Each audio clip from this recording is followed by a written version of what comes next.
Welcome to Nick and Dave Deep Dive the Metaverse, a podcast exploring cult classics, subculture, and geek media. I'm Nick. And I'm Dave. And we will be your tour guides for this hot take of Lana Wachowski's cyberpunk allegory, The Matrix Resurrections. Cyberpunk allegory, that's a good one.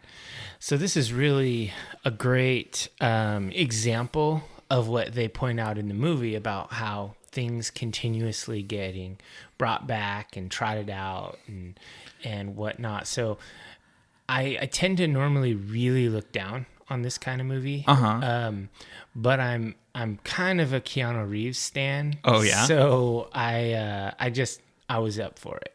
Interesting. I've been assuming this was going to be I like this and Dave doesn't sort of deep dive episode, and but then there was a few things that I was like, well, maybe he would like this, and I've been kind of wrestling with it since it came out. Would Dave like this movie or not? Well, yeah, I was thinking the same. Is Nick gonna like this? Because I know you're not one that hates retreads because you like comic book movies and they're all retreads, but this is not a comic book movie, so who knows? And I'm not gonna. I didn't start off with any predisposition toward it, aside from the fact that I absolutely loved the first Matrix movie. I think it's probably a 5-star movie. I saw it recently. I mean, I think we both did, but I got to see it in the theater, and I talked about that last episode. And I don't use this word lightly, and I've never used it about anything on the podcast before. It's a perfect movie.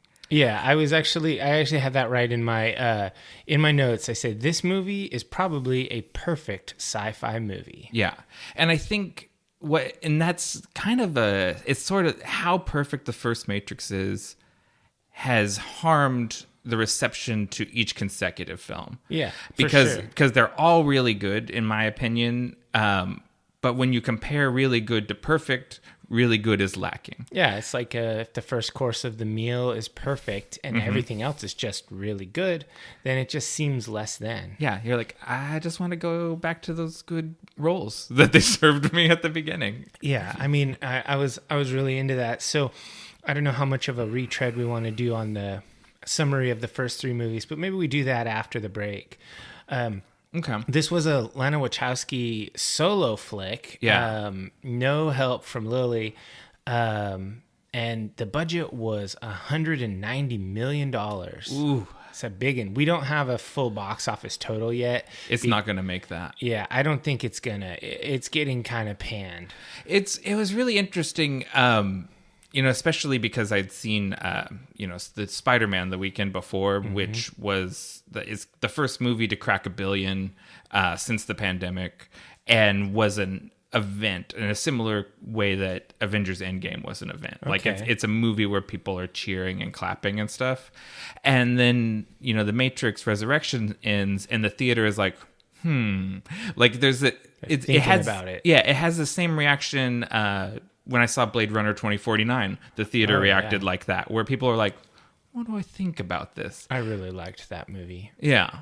And I think this is a movie that would will improve on future viewings too, like as you find more stuff about it. Yeah, all Matrix movies are just massive Easter egg hunts. And this one is the most because it has 3 movies to reference. Yeah. It's so self-referential.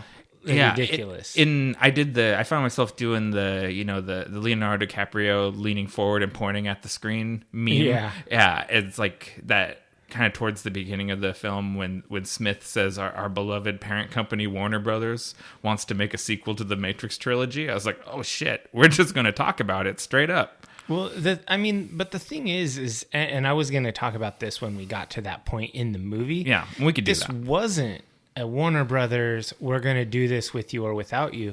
This was actually, I watched an interview with Lily Wachowski on YouTube, and this was actually a Lana Wachowski original, and this was her idea and her push, and she tried to get Lily on board, but Lily just had too much stuff going on in her life and just couldn't make the time and have the mental bandwidth.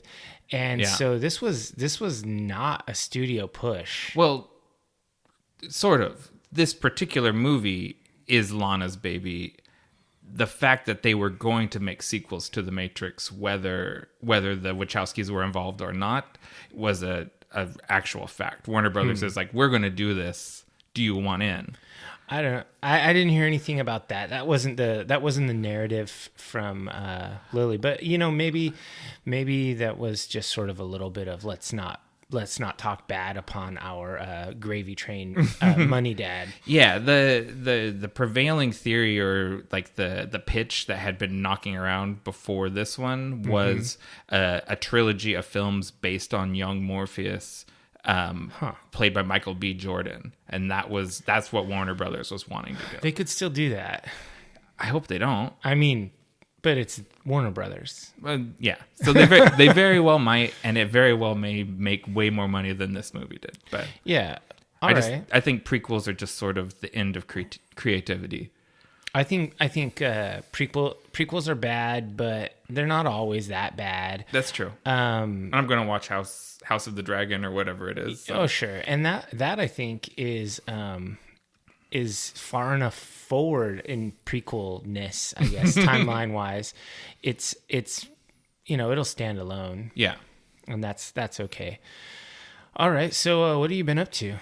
Are we doing this? Are we rolling for initiative? Or are we gonna do podcast fuel? Let's roll for initiative. We actually got some dice here, and whoever wins the roll gets to go first. Okay. I got an 8. I got a 2. It's you. Oh man.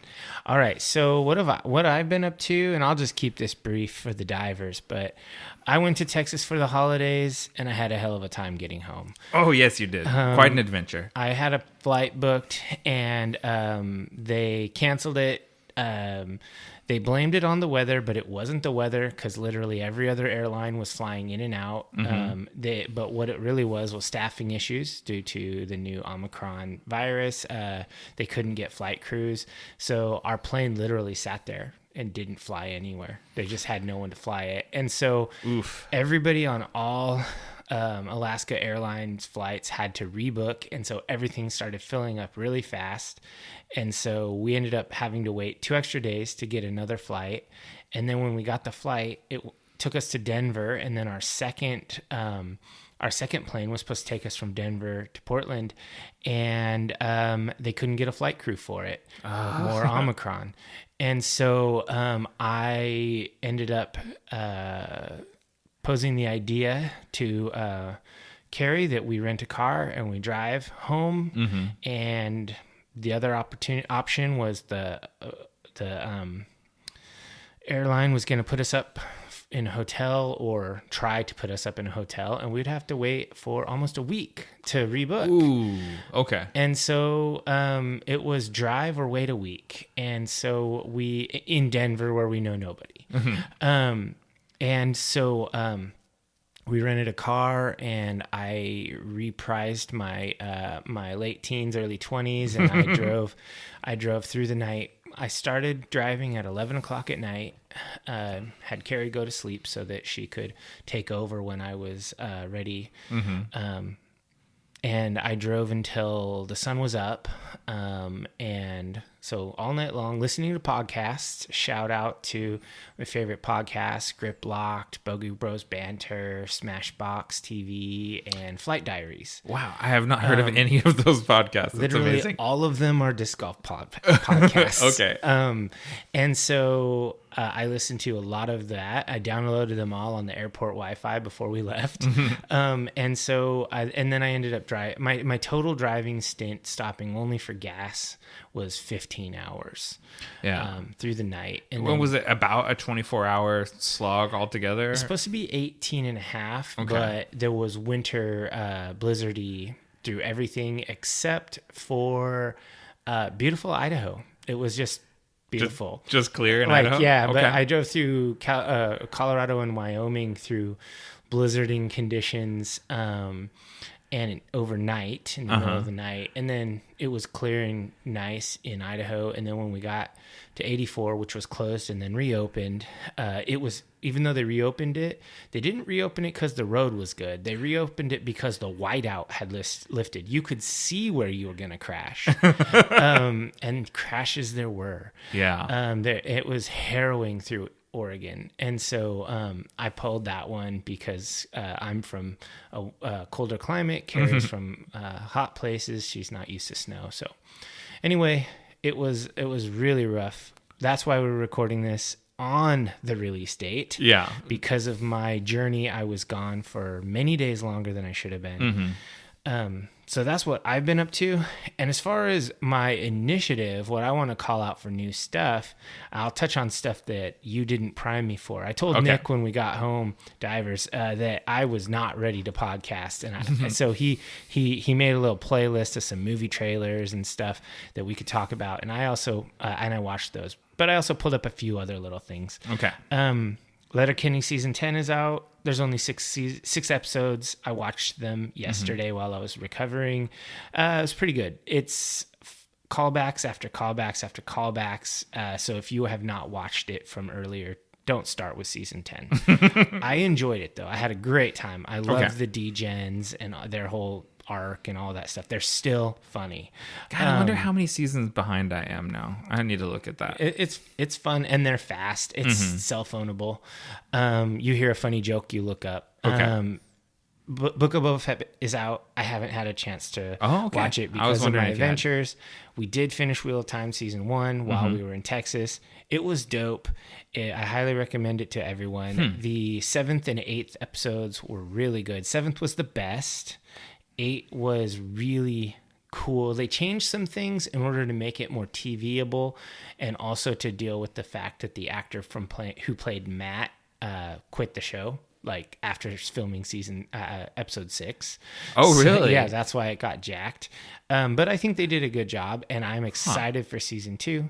The Witcher season 2 is out. I'm partially through it. Have not finished it. I'm loving it so far. I like the whole Ciri arc. So I started The Witcher season 2, and we realized right away we didn't really remember season 1 well enough to just jump in.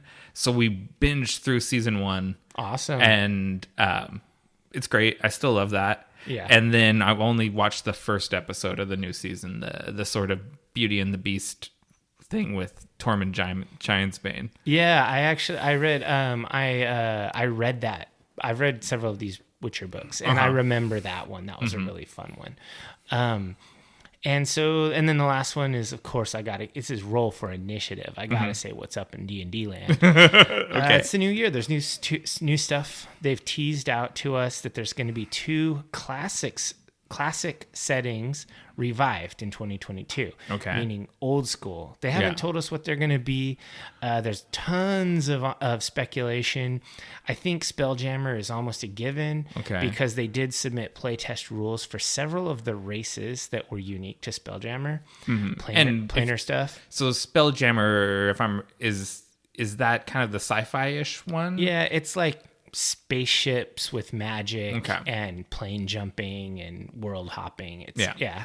And then there's tons of speculation on the second one. The lame speculation is that it's going to be Dragonlance because there's new novels coming out. But that's such a like a white bread boring setting. Even I, who is not very plugged into the D&D world, has heard that rumor. Yeah, I'm not happy about that. I really want it to be Dark Sun. That's what I was thinking you were going to say. They've already revived Ravenloft, so Ravenloft and Dark Sun are my thing. The other things coming out is there's 2 Critical Role books on the horizon. One is an adventure that's actually being published by Wizards, campaign setting thing. And then independent pressing, the Critical Role people are putting out a revision of their Taldore campaign guide, which is a world book for the first continent. They just put out the second continent previously. So I'm going to get both of them. And then they're putting out D&D later this month, late January. They're putting out a big rules expansion gift pack. So it's got the 2 critical books you need. Like I would say even players need these, Tasha's and Xanathar's, that give you all sorts of new that give you tons of player options. They're really good. There's Tasha's Cauldron of what? Everything. Of everything, and Xanthar's Guide to monsters? No. I don't remember. I just call them Tasha's and Xanthars. Okay. And then there's a new book in the pack so that simps like me will buy it. It's called Monsters of the Multiverse, and it's a revamp. It's got a whole bunch of new monsters and stuff, but it also has over 20 playable races and a bunch of other cool things. And of course, because it's Wizards, they're doing a standard version and a variant cover version that you have to buy in the shops. So I'm going to get the variant cover version, I'm sure, because I want that new book. And then I'll have an extra Tasha's and Xanthars for whatever. This is how the Matrix keeps us submerged in the simulation. It's true. It's very true. But, I love me some D&D.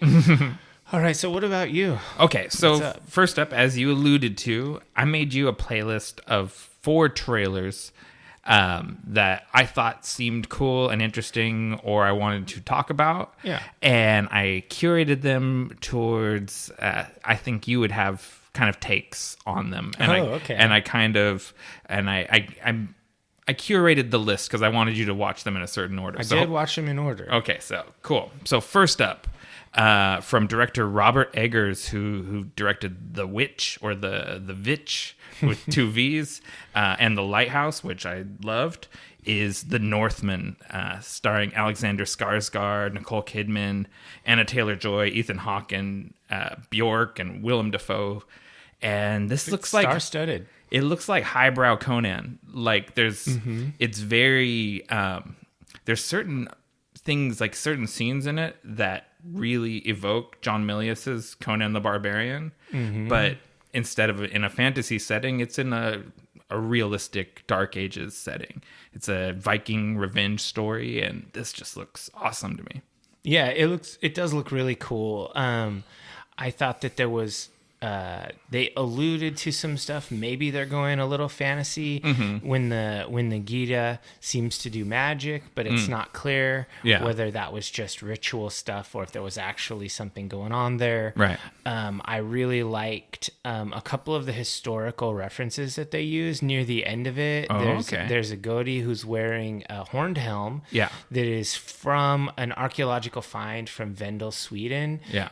They replicate the carvings. They're called the dancing men. Okay. And they're on these decorative plaques that are on a chieftain's helmet. And so they replicated the dancing men in that guy's costume. Nice. And so that's very historically accurate.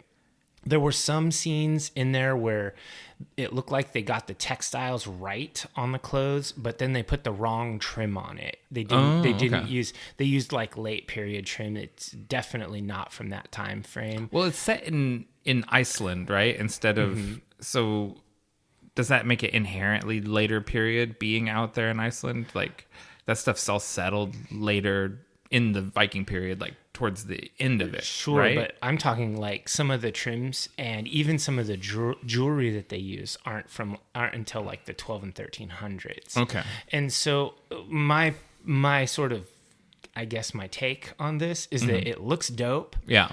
I think that my scholarly reading and historical knowledge of this will probably diminish it for me, where I see all of the problems, like the neckline on that tunic is wrong. That's a 15th century neckline. You can't be wearing that. They literally never made their clothes like that. We know because we have grave finds. We literally know what they wore. So I think that might diminish it for me. And the other thing that I got to say negative about this, holy shit, shut the fuck up with your mantra. By the time the trailer was over, he said that stupid mantra so many times. I was like, I don't ever want to hear that again. Okay. You sound like an idiot who only knows like 12 words. Oh my God. Okay, great. So, I mean, it looked good, but that actually was was annoying to me. I was like, if that's going to be like his fear is the mind killer, and he says it like a couple times in dramatic scenarios, okay. But if he just says this, if this is his Aria's list that he reads every night when he goes to bed, I don't need to see that. Interesting. Okay, well, I did not predict that. I thought you would just be in the bag for this. But yeah, I mean, I loved certain things about it. Like the fact that the Gita was actually dressed right, that's really important. And it's super well documented how they dressed. Yeah. So I think it's important. Well, I think Robert Eggers is a brilliant director. I mean, I'm not. That's not a controversial opinion. Sure. And I'm not. I mean, I watched all the seasons of Vikings, so I'm not going to get hung up on historical accuracy. Yeah. Or, yeah. you know, beyond a certain point. That's like a soap opera Viking movie or show, because it's like it should just be considered loosely historically inspired. And I'll fully admit, everything past when Ragnar dies, I just sort of hate watched.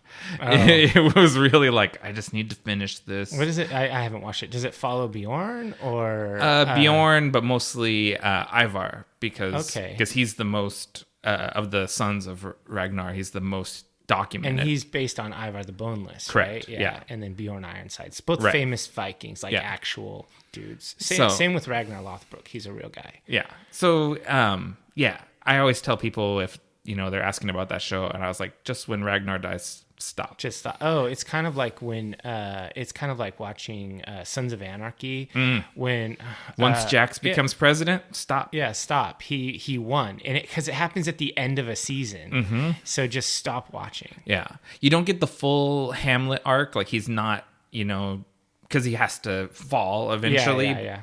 But it's a more satisfying watch if you stop there. Exactly. Because they milked out a couple more seasons than they needed. But let's get back on track. All right. Next up, Everything Everywhere All at Once, by two directors, Daniel Kwan and Daniel Scheinhardt. Daniel Kwan directed a movie called Swiss Army Man with Daniel Radcliffe, which I haven't seen, but it's a weird movie where Daniel Radcliffe plays a corpse. I think Daniel Radcliffe only does weird movies now. Yeah, that's what he does. Because he's got money. He just does. He's like, oh, that sounds it. He's like a young Nick Cage. He just does what stimulates him to, that'll be fun. And he doesn't care about money. And anyways, these two directors also did do a show for Comedy Central called Nora from Queens, starring Awkwafina, that's pretty hilarious. Okay. So I'm in for these directors, and it stars Michelle Yeoh. And as far as I can tell, Michelle Yeoh plays like a multi-dimensional nexus being that is able to access every reality in the multiverse, her persona from those realities, and take their skills and experiences and use them in her life. Yeah. And it just looks really weird and kind of out there, and it's got a great cast. And they use a David Bowie song in the trailer, which everyone seems to be doing right now, but it always works on me. And so I just thought this looked like a really cool, quirky movie. I think it was from A24, and they just put out interesting movies like The Green Knight was from A24, and they don't put out crap. So I'm interested in this, and I thought, what would Dave think about this? What do you think I'm going to think? You're a skeptic, but I thought that's true. I think it's interesting enough to get your attention, and everyone loves Michelle Yeoh. Like, she's a badass, and watching her as sort of like a put out mom, but kung fu master. I don't know. I think this might work for you. Yeah, you pretty much nailed it. I love Michelle Yeoh. I'll watch her in pretty much anything she does. And I think that it's good that this is a new IP. It's not a refresh. It's not a rehash. And I like that. I prefer that. It has fun shades of The Matrix and other weird kind of like I don't know. It's really quirky. It's got some cheeky moments in it, and I liked that. It seemed like it'll have a little bit of comedy. I think that seeing like a lady in her 50s do these ridiculous action scenes, it's pretty amazing because she's a legit martial artist, and so seeing her in action is cool. So I'm up for it. I will definitely be watching this. I hope it comes out on like HBO Max or something, so I don't have to go to a theater. It might do, a lot of those A24 movies, I think they do that sort of Amazon video on demand thing where pay like $4 or $6 or $20. $20. Yeah, like they're like, we want you to pay what it costs to get 2 tickets. Yeah, because you're at least 2 people are watching this. We know it. I don't want to do that. All right, next movie. You paid that to watch Bloodshot, Oh, no. I promise this is a better movie. I said, I don't want to do that. I should finish that sentence, but I will. Okay. All right. Next up, this one looks really funny. The Unbearable Weight of Massive Talent by Ton Gormacan, starring Nick Cage and Pedro Pascal. I don't know anything about Tom Gormacan, but I can just tell watching Nick Cage and Pedro Pascal be two eccentric weirdos together, that'll carry me through. Not a full-length movie, but that buys you 60 minutes of my attention. If you can get the other 30 minutes to actually be engaging, this one works. It totally will land for me. Basically, Nick Cage plays like this heightened, exaggerated version of himself. Yeah. Nick Cage with a K instead of just a C. And he's sort of down on his luck, and he accepts an offer to attend an eccentric billionaire's birthday party for $1 million. And the eccentric billionaire is Pedro Pascal from The Mandalorian. Yeah, this seemed so funny and such a hilarious meta commentary. Kind of like, it reminded me of like JKVD. Where, I haven't seen that. Is that good? Yeah, it's funny. It's like where a person plays an exaggerated version of themselves. It's really funny. This kind of reminded me of That's with Jean-Claude Van Damme, if you don't know about it. If you don't know, JCVD. Oh, yeah. So this reminded me of that one movie that I can't remember the name of that had Zach Galifianakis and Robert Downey Jr. in it. Oh, yeah. Which was... That had me rolling. That movie was so funny when Robert Downey Jr. spits in the dog's face. I just died. Beautiful French bulldog. I loved that movie too, and I almost didn't watch it because the reviews were so bad. But I was like, how can this be bad? These two people are amazing. Yeah, and they're just doing their thing. Yeah, they're being them. Yeah. And So this reminds me of that, where I like the actors enough, and there was Neil Patrick Harris in the trailer, and I love him. So yeah, I'm definitely gonna watch this. I love stupid comedies, and this is stupid. Yeah, this was if you were sagging a little bit from everything all at once, I put this in here to bring Dave back up. Oh yeah, because you wanted to prime me for this next shitter. This is not going to be a shitter. This is going to be good. The Batman by Matt Reeves, starring Robert Pattinson, Zoe Kravitz, Andy Serkis, Colin Farrell, another Skarsgård, Peter Skarsgård, John Turturro, Jeffrey Wright. I've been wanting to talk about this movie on the podcast for a while, and so I was waiting for there to be a fresh reason to, because it's still a few months out. And I was very much, and I think I've said this before, I was in the we don't need another Batman camp. Yeah, because we already had The Dark Knight. There's been, at least 10 Batman movies? A lot of them. But every time something new comes out for this one, I can't help it. It looks so good. Matt Reeves, again, great director. His Planet of the Apes series. I don't know what to say about their feel-bad movies. I watch those movies. I never... the old Planet of the Apes are kind of campy fun. Yeah. His Planet of the Apes are just depressing. They're good. They're really good. And I think this is going to be like that. I think this is a feel-bad movie. A lot of people kind of bag on it and say it's just a rehash of the Nolan movies. But that's not what I see. I see Ridley Scott Blade Runner as a big influence in this. This is based off Batman Begins, right? It's got shades of a few different storylines, like The Long Halloween, more recent stuff from Tom King. Okay. But no, this is supposed to be Batman year 3.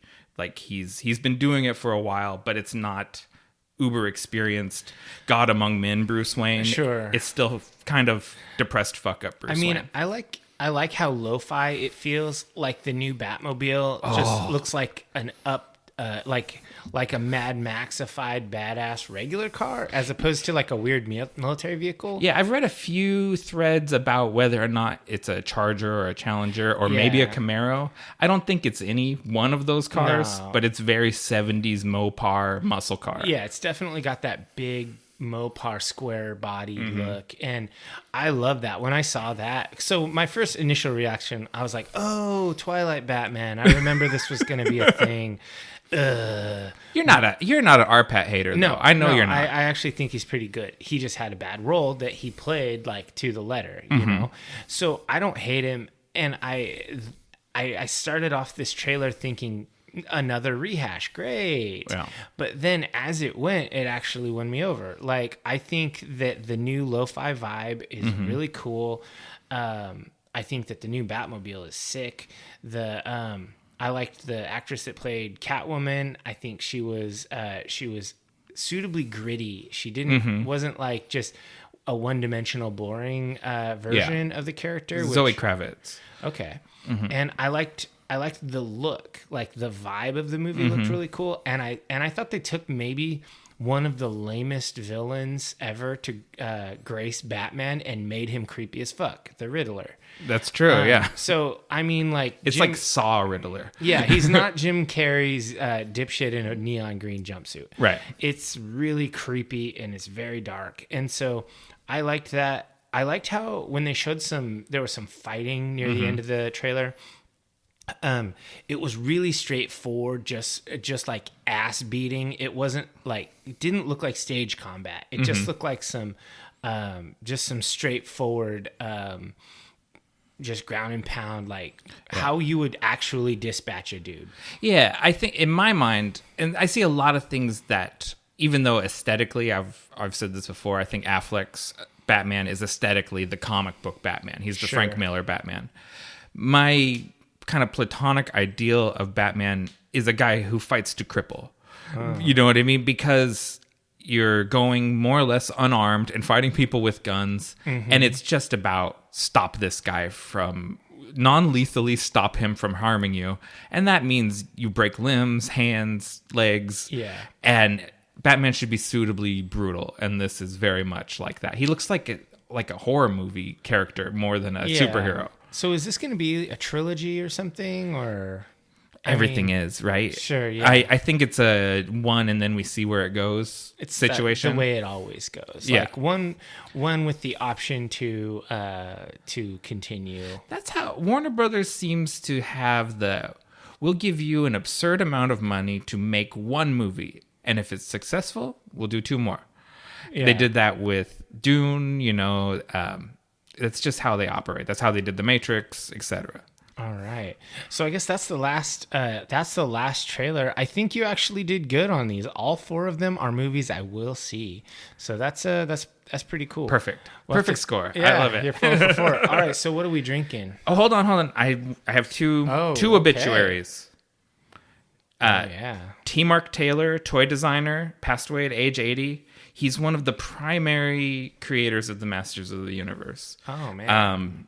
He designed and sculpted the original Castle Grayskull. He created Skeletor, Beastman, so many of the characters from the Masters of the Universe. He can't claim sole creator because it was a team effort at Mattel, but he's the main guy. And he also worked on the original Ninja Turtles toy line, and he's just in that pop culture toy world, such an influential figure, and we love Motu here, so yeah, we have to remark on his passing. And then yesterday, fucking Betty White died. Oh, just before her 100th. I know. Oh, it's tough. And I was just gonna let it pass and just kind of not talk about it because it didn't seem totally related and everything. But then I saw a sad Instagram post this morning and it made me tear up a little bit because it was all four of the Golden Girls in their celestial reward together, and I was like, oh man, they're all gone. Yeah. And the Golden Girls, that's not subculture or geek media, but that show holds up. It's funny as pretty hell. Funny, yeah. So R.I.P. T. Mark Taylor and Betty White. Yeah, I don't have anything more to add to that, but we lost some good ones in 2021. Okay. So and then let's drastically change gears. What's our podcast fuel? I brought us IO from Ecliptic Brewing here in Portland. It's a Doppelbock. It's the first time that they've done a Doppelbock. And of course, Io is the name of the human city in the Matrix Resurrections, so that's why it's thematic. And it's a German-style lager with a variety of dark grains for notes of lightly toasted bread, dark fruits and toffee. Magnum and Kazbek hops top it all off. And it's an ABV of 7.2. Yeah, I like it. It definitely is malty. I taste that bready vibe. It's a good beer. I've gone on record. I like these Doppelbocks. Yeah. Anybody who makes one, it's usually pretty good. And if I'm remembering the folklore correctly, Doppelbocks, monks would brew Doppelbocks to drink while they're fasting. Oh, okay. And it's supposed to be like essentially like drinking a loaf of bread. It's to sustain them while they can't eat. Yeah, my first Doppelbock I ever had, I believe, was a Chimay. And it was really good. That's a good Belgian brewery. Yeah. So yeah, this is a really good beer. I recently had a good European beer. Normally I'm drinking American beers, but I had a Belgian lambic that was like a cherry infused sort of sour. It was really good. It wasn't too sweet? No, it wasn't. It was nice and balanced. Because those lambics, they're always delicious, but sometimes like I'll like make radlers out of them because they're so sweet. I want to cut it with another beer and not so it's not like drinking syrup. But yeah, my brother-in-law brought it was like a fancy, came in a wine bottle size thing, and we shared it at the on Christmas. Very nice. It was really nice. All right, well, this opening segment went pretty long, but that's okay. it's our first episode of 2022, so that's all right. Yeah, we're still figuring out this roll for initiative thing. It's fine tuning it. Yeah, let's take a break, come back, and dive into the Matrix.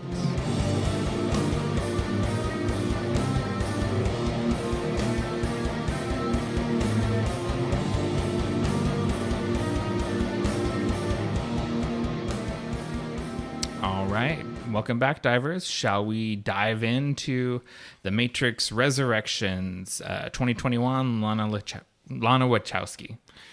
Yeah, so let's do a quick talk about the first three movies, because this is the fourth in the series. That's a good idea, because it might be 20 years since you've watched those movies. I know it was 20 years since I'd seen them. Yeah, so the first movie came out, I believe, in 97 or 99. 99, yeah. It was late 90s. I remember it. You know, it's a hallmark of latex and leather and black sunglasses and cool tall boots and all that stuff. Yeah, Stuff that Airwalk made those boots for Neo. Did they? Yeah, I was like, is that looks like the Airwalk A, because I was looking at costumes and stuff, and I was like, that's weird. And it's like, yeah, Airwalk custom made those, and it's like, what a weird brand to go with. That's pretty cool. And so the first movie, I'm going to assume most people are familiar with The Matrix in general. It's Mr. Anderson is in his shitty life at clocking a job, and he leads a double life. He's this hacker online, and he's trying to track down some notorious guy named Morpheus. Right. And ultimately, he gets his office gets attacked. He gets rescued by these weird people dressed all crazy. They take him to this old dilapidated mansion and explain things to him that there is he is inside a construct that only exists in his mind. Right. And he's actually his body is in like a pod, and he's plugged in. And machines. What happened was there was a war of humans against machines, right? And the humans eventually decided to block out the sun so that the machines would lose their critical solar power. So the machines adapted and started using humans as a battery source because the sun had been darkened. Yeah. And so basically, Neo has to, he gets out of the Matrix. He has to become the one, where he gets power over the Matrix, and he has to fight the horrible Agent Smith, the great Hugo Weaving. Yes. And defeat him in order to, save everybody and all of that. It's essentially a hero's journey. This is a beat for beat kind of a monomyth hero's journey.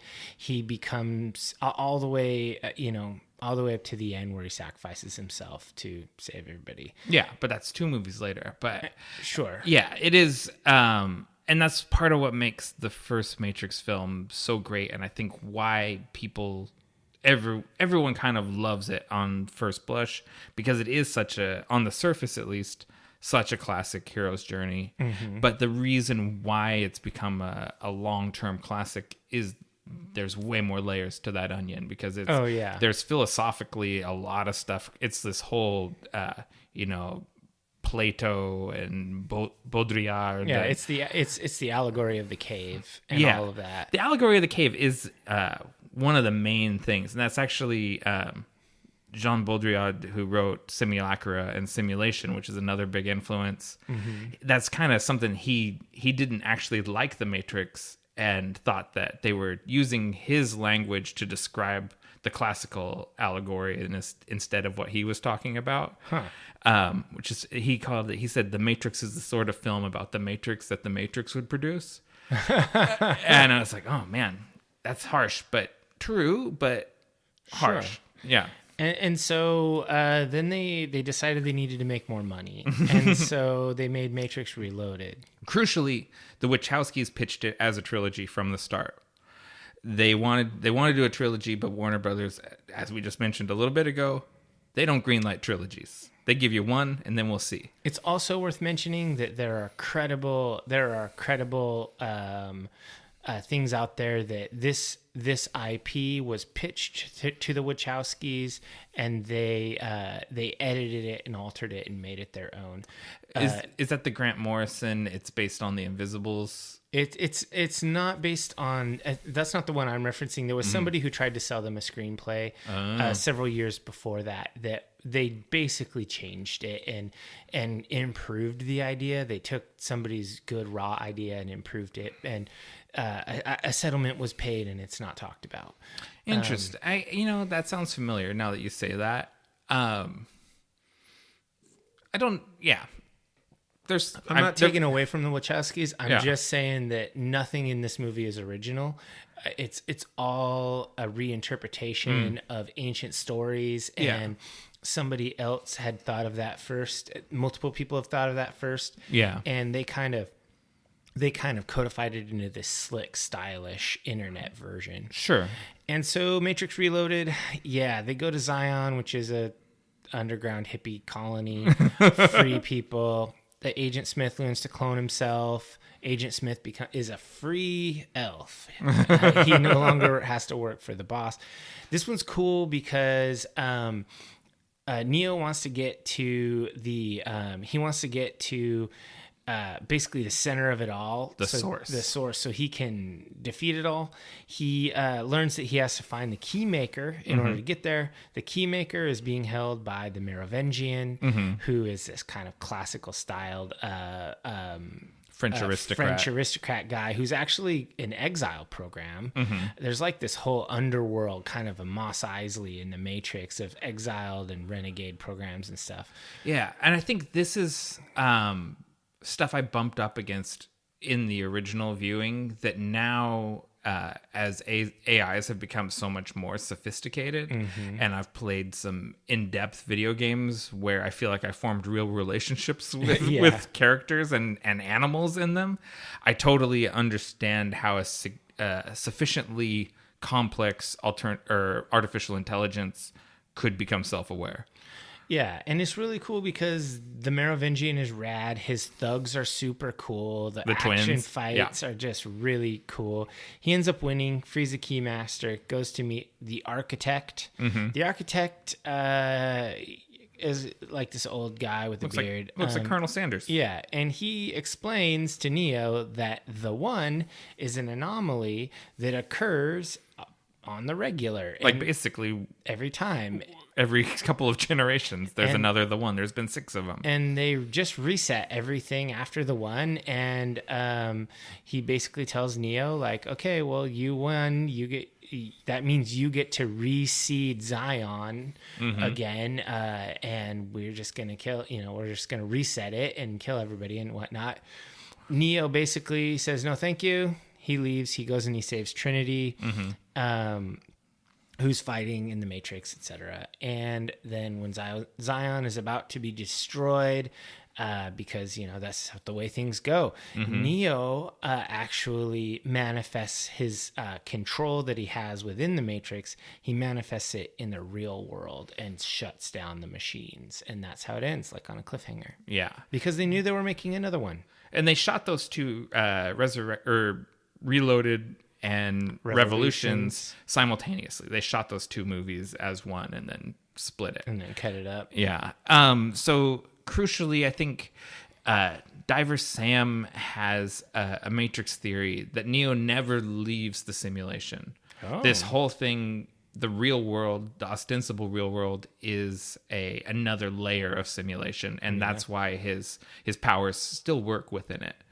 And this, kind of with each consecutive movie, as they commit more and more to telling the story, it's harder to sustain that theory, but it carries through all the way into the new movie too, if you want to read it that way.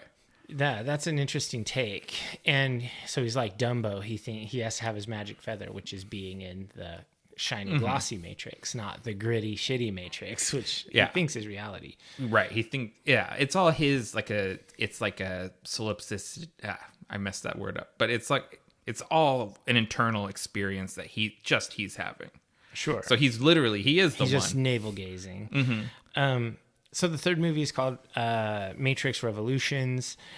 Neo is trapped in some sort of limbo between the Matrix and the real world. And so for like the first part of the movie, he's kind of just trying to figure that shit out.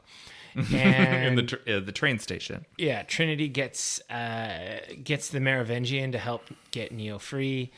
The Oracle gets taken over by Agent Smith, who then gains Oracle powers. And then Neo wants to go to the mainframe, which is like the physical real world space version sort of the source. It's like it's the machine city where the server farm is, I guess. Yeah. And so Smith has a physical body. He managed to take over somebody in this previous movie who then comes who then makes a heel turn and tries to kill Neo in the real world. Neo eventually, fighting ensues. Neo is blinded. He can't see, but he can see code, so he's fine. There's a really cool Zion defense scene with these huge gun mechs. I knew you'd love that. Oh man, I love mechs. And so I thought that was way cooler than floaty spaceships. Captain Mifune. Yeah. Knuckle up. Yeah, that shit is dope. It's very BattleTech.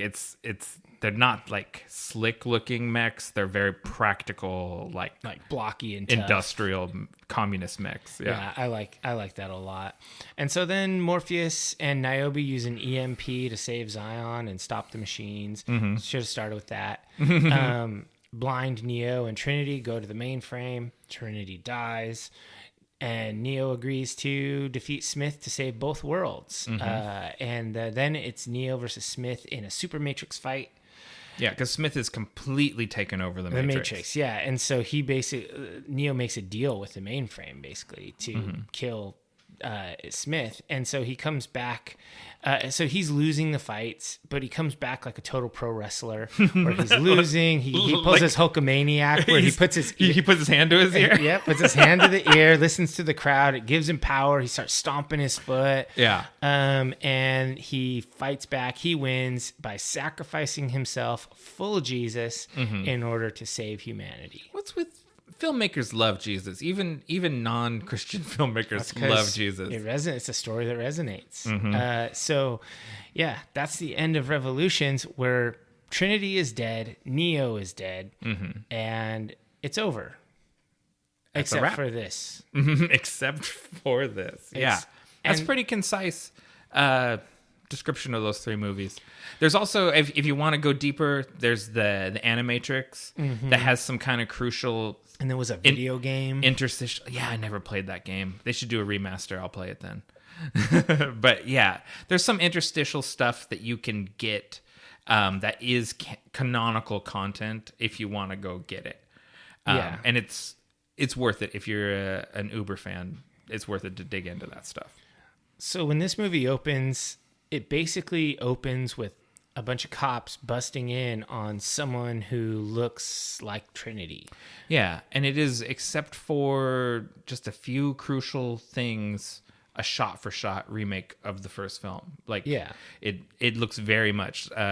Lisa leaned over to me in the theater. She's like, I'm glad we rewatched these movies because it's like, this all looks exactly the same. They do a lot of scene recreation over and over throughout this movie. Yeah, and that, I mean, to me specifically, I think the thing that's being commented on there is the J.J. Abrams Star Wars movies. And The Force Awakens, how The Force Awakens is a remix of A New Hope. This is a remix of The Matrix, but it's a meta remix where they're talking about remixes. How very Matrix of them. And so agent types show up outside and Trinity's kicking their asses, but then it kind of cuts and there are people watching that seem like rebels or whatnot, like Trinity's old crew and stuff, but they're not the same people. And they wonder if this is a loop. They're not sure what's going on. Trinity runs across the building top. There's a helicopter. She gets attacked, and then multiple agents pin her down on the ground. It looks like our fake Trinity has lost. Yeah, and they comment on this. They're like, this is not how that story goes. Trinity doesn't get captured. And then they're supposed to go, it's got to be a trap. This is just a trap. This can't be legit. And it is. It is a trap. So they go in. This blue-haired lady goes in, right? And she wants to save Trinity. That's Bugs, played by Jessica Hennick. Yeah, and I want to say that Bugs is probably the best new character from this movie. I think she probably is the most relatable. Yeah, oh for sure. I mean, since I think probably Game of Thrones is the first thing I saw her show up in, and what did she play in Game of Thrones? She's one of the Sand Snakes. Oh, okay. Yeah, and she just kills it. She killed it on Iron Fist, which was a fairly terrible show, but she was awesome. And she always understands the assignment, as the kids say these days. Yeah, and so like there's a bunch of firefights and a bunch of parkour and a bunch of ass kicking, right. The stuff you expect. And she hits the streets and it seems like she's safe, but then all of the people standing around start getting possessed and become agents. Yeah, classic Matrix. Taken over. And that is when it was clear to me, okay, this is more of what we know. This is a trope. And so they get away and they sneak inside a shop. Has this weird bead curtain thing. I don't know why that stuck out to me. And because everything, well, here's why it stuck out to you, is because all these sort of falling things are evocative of the Matrix code, and they're there intentionally to represent that. So that's why it jumped out at you. Good cinematic eye, Dave. Yeah, and the weird thing is here that she ends up getting like grabbed by an agent guy, and he saves her from the agents. He like pulls her into one of those white hallways or whatever, the back door. Yeah, and he saves her, and I'm like, what's going on here? Not sure at all. And he basically explains that he's a digital sentient. He's free. Like he's not an agent. Yeah, he's posing as an agent. He pulls her into Neo's apartment from the first Matrix. And like they kind of compare notes.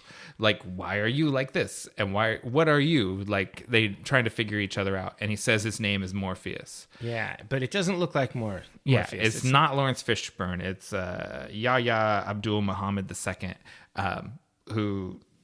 Is that Muhammad? Did I get that right? Mateen. Yahya Abdul Mateen II, who from Watchmen, and he's another powerhouse. That's a guy that's good in everything. Yeah, he did a really good job. And so basically, I mean, they're talking about how they both are freedom fighters, and kind of, and then it cuts.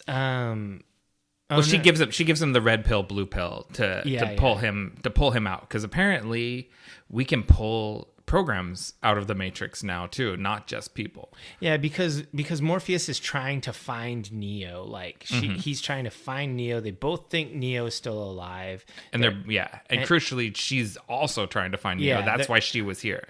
And so he decides to take the red pill, and he gets all woozy, and that's that.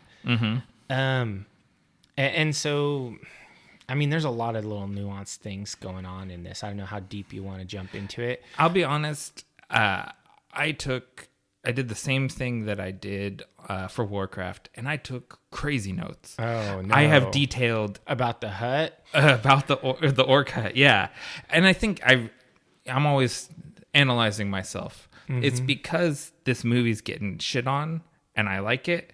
And so I feel defensive. And so I'm like, oh, I'm going to explain. I'm going to teach people why this is good. And so I went a little overboard. So I'm just going to, I'll let you kind of pull us along and let me not get trapped in any Neo's apartments. Because I could. There's a lot of stuff there. There's his old school computer with his name badge and all this stuff. It's all Easter eggs. Yeah. If you label every Easter egg, this is going to be a 6-hour podcast. Yeah, there are hundreds of Easter eggs. So I'll say falling code, pull out, revealed Thomas Anderson's workspace. You see his 4 monitors, and he's got matrix code running on one of the 4 monitors. Mm-hmm. And you can see he's working on a game called Binary, and we see matrix memorabilia all around his office. He's got like McFarlane matrix toys posed on the desk. The Sentinel robots, Trinity. He's got all this stuff, and he kind of he comes to, like, he notices what's going on when Bugs is extracting Morpheus. He's like, what the hell? And gets interested in what's happening on the computer.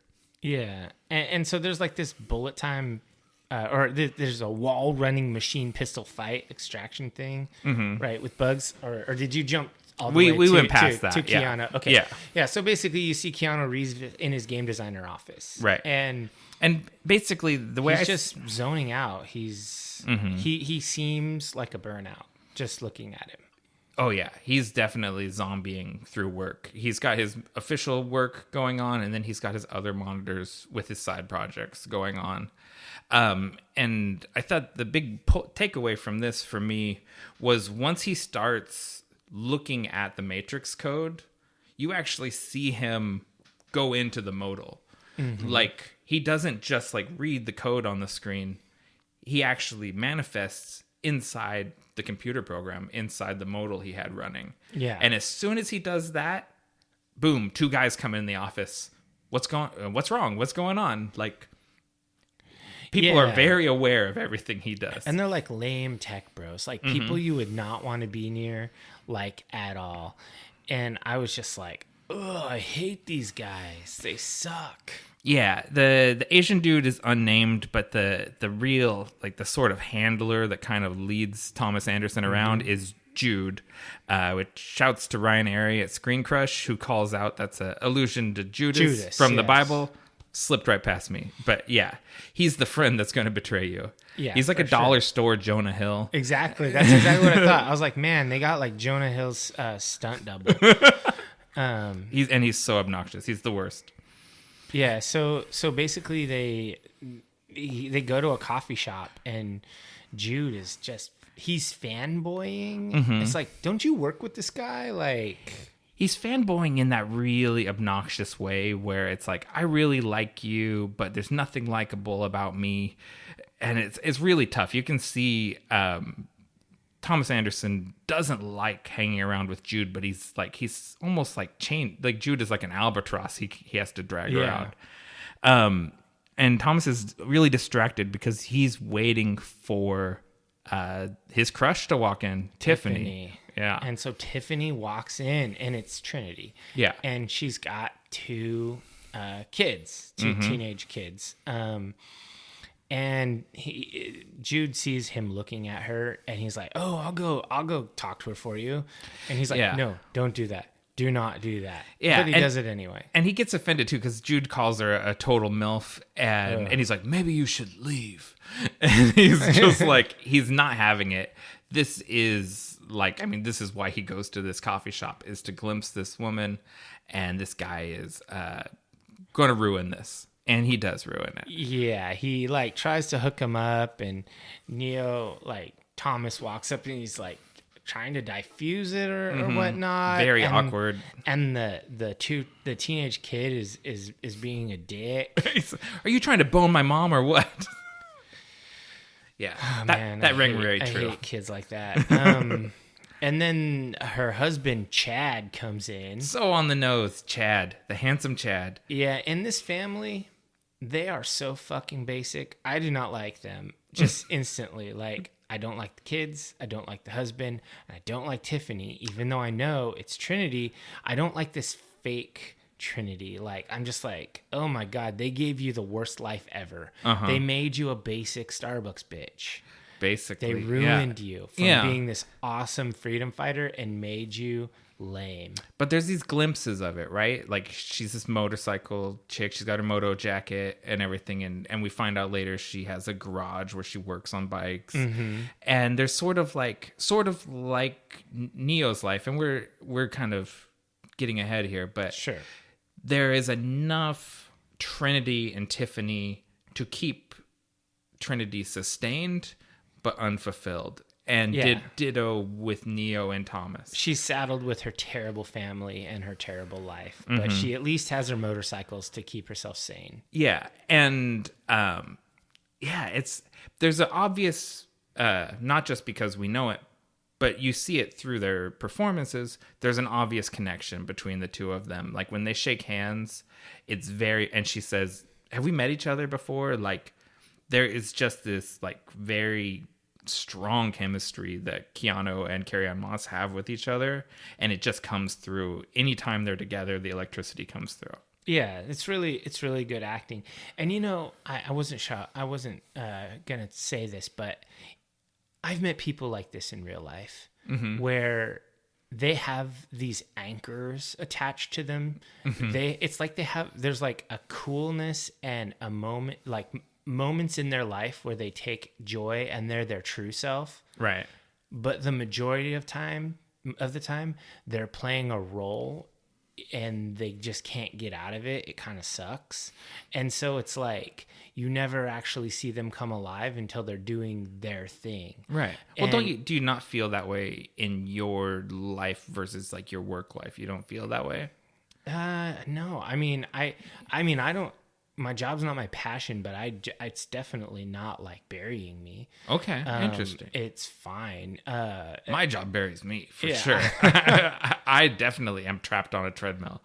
I mean, I just feel like too many people let themselves become Tiffany and Chad and just have this albatross of an existence that's just more shit than awesome. And it's just like, ugh. The reason this made me like have like a visceral reaction of hatred towards that, it's because I see it in my not in my specific life like right now, but I've seen it too many times in real life where someone just has this like lame ass existence that's completely inescapable. I mean, I think you're absolutely right. And I saw on Keanu Reeves' face as Thomas Anderson talking to Jude, I saw me sitting through terrible small talk conversations with people I don't want to talk to.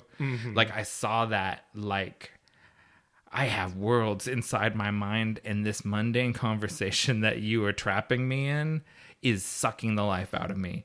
And it hit hard. Like, I was like, oh, I don't want to see my Neo like this. Like, I think you gotta make a decision to stop giving a fuck about those people. So this is very non-Matrix, but it is Matrix because it is the Matrix is the drudgery. It's the shit. It's not the real. It's not the nerve. It's not yourself. I think everybody, of course, take this for what it's worth, which is nothing. You got to just decide to say fuck off to that stuff. Like, you are an NPC. To say fuck off to Chad. In this adventure, you are a meaningless NPC. You have no impact on the outcome. I'm not going to waste even a minute talking to you. And I know that sounds like a total dick thing, but that is who I am, I guess. Yeah. I don't want to waste my mind cycles or my effort on people who are just NPCs. it's fair. And I think probably many people feel that way.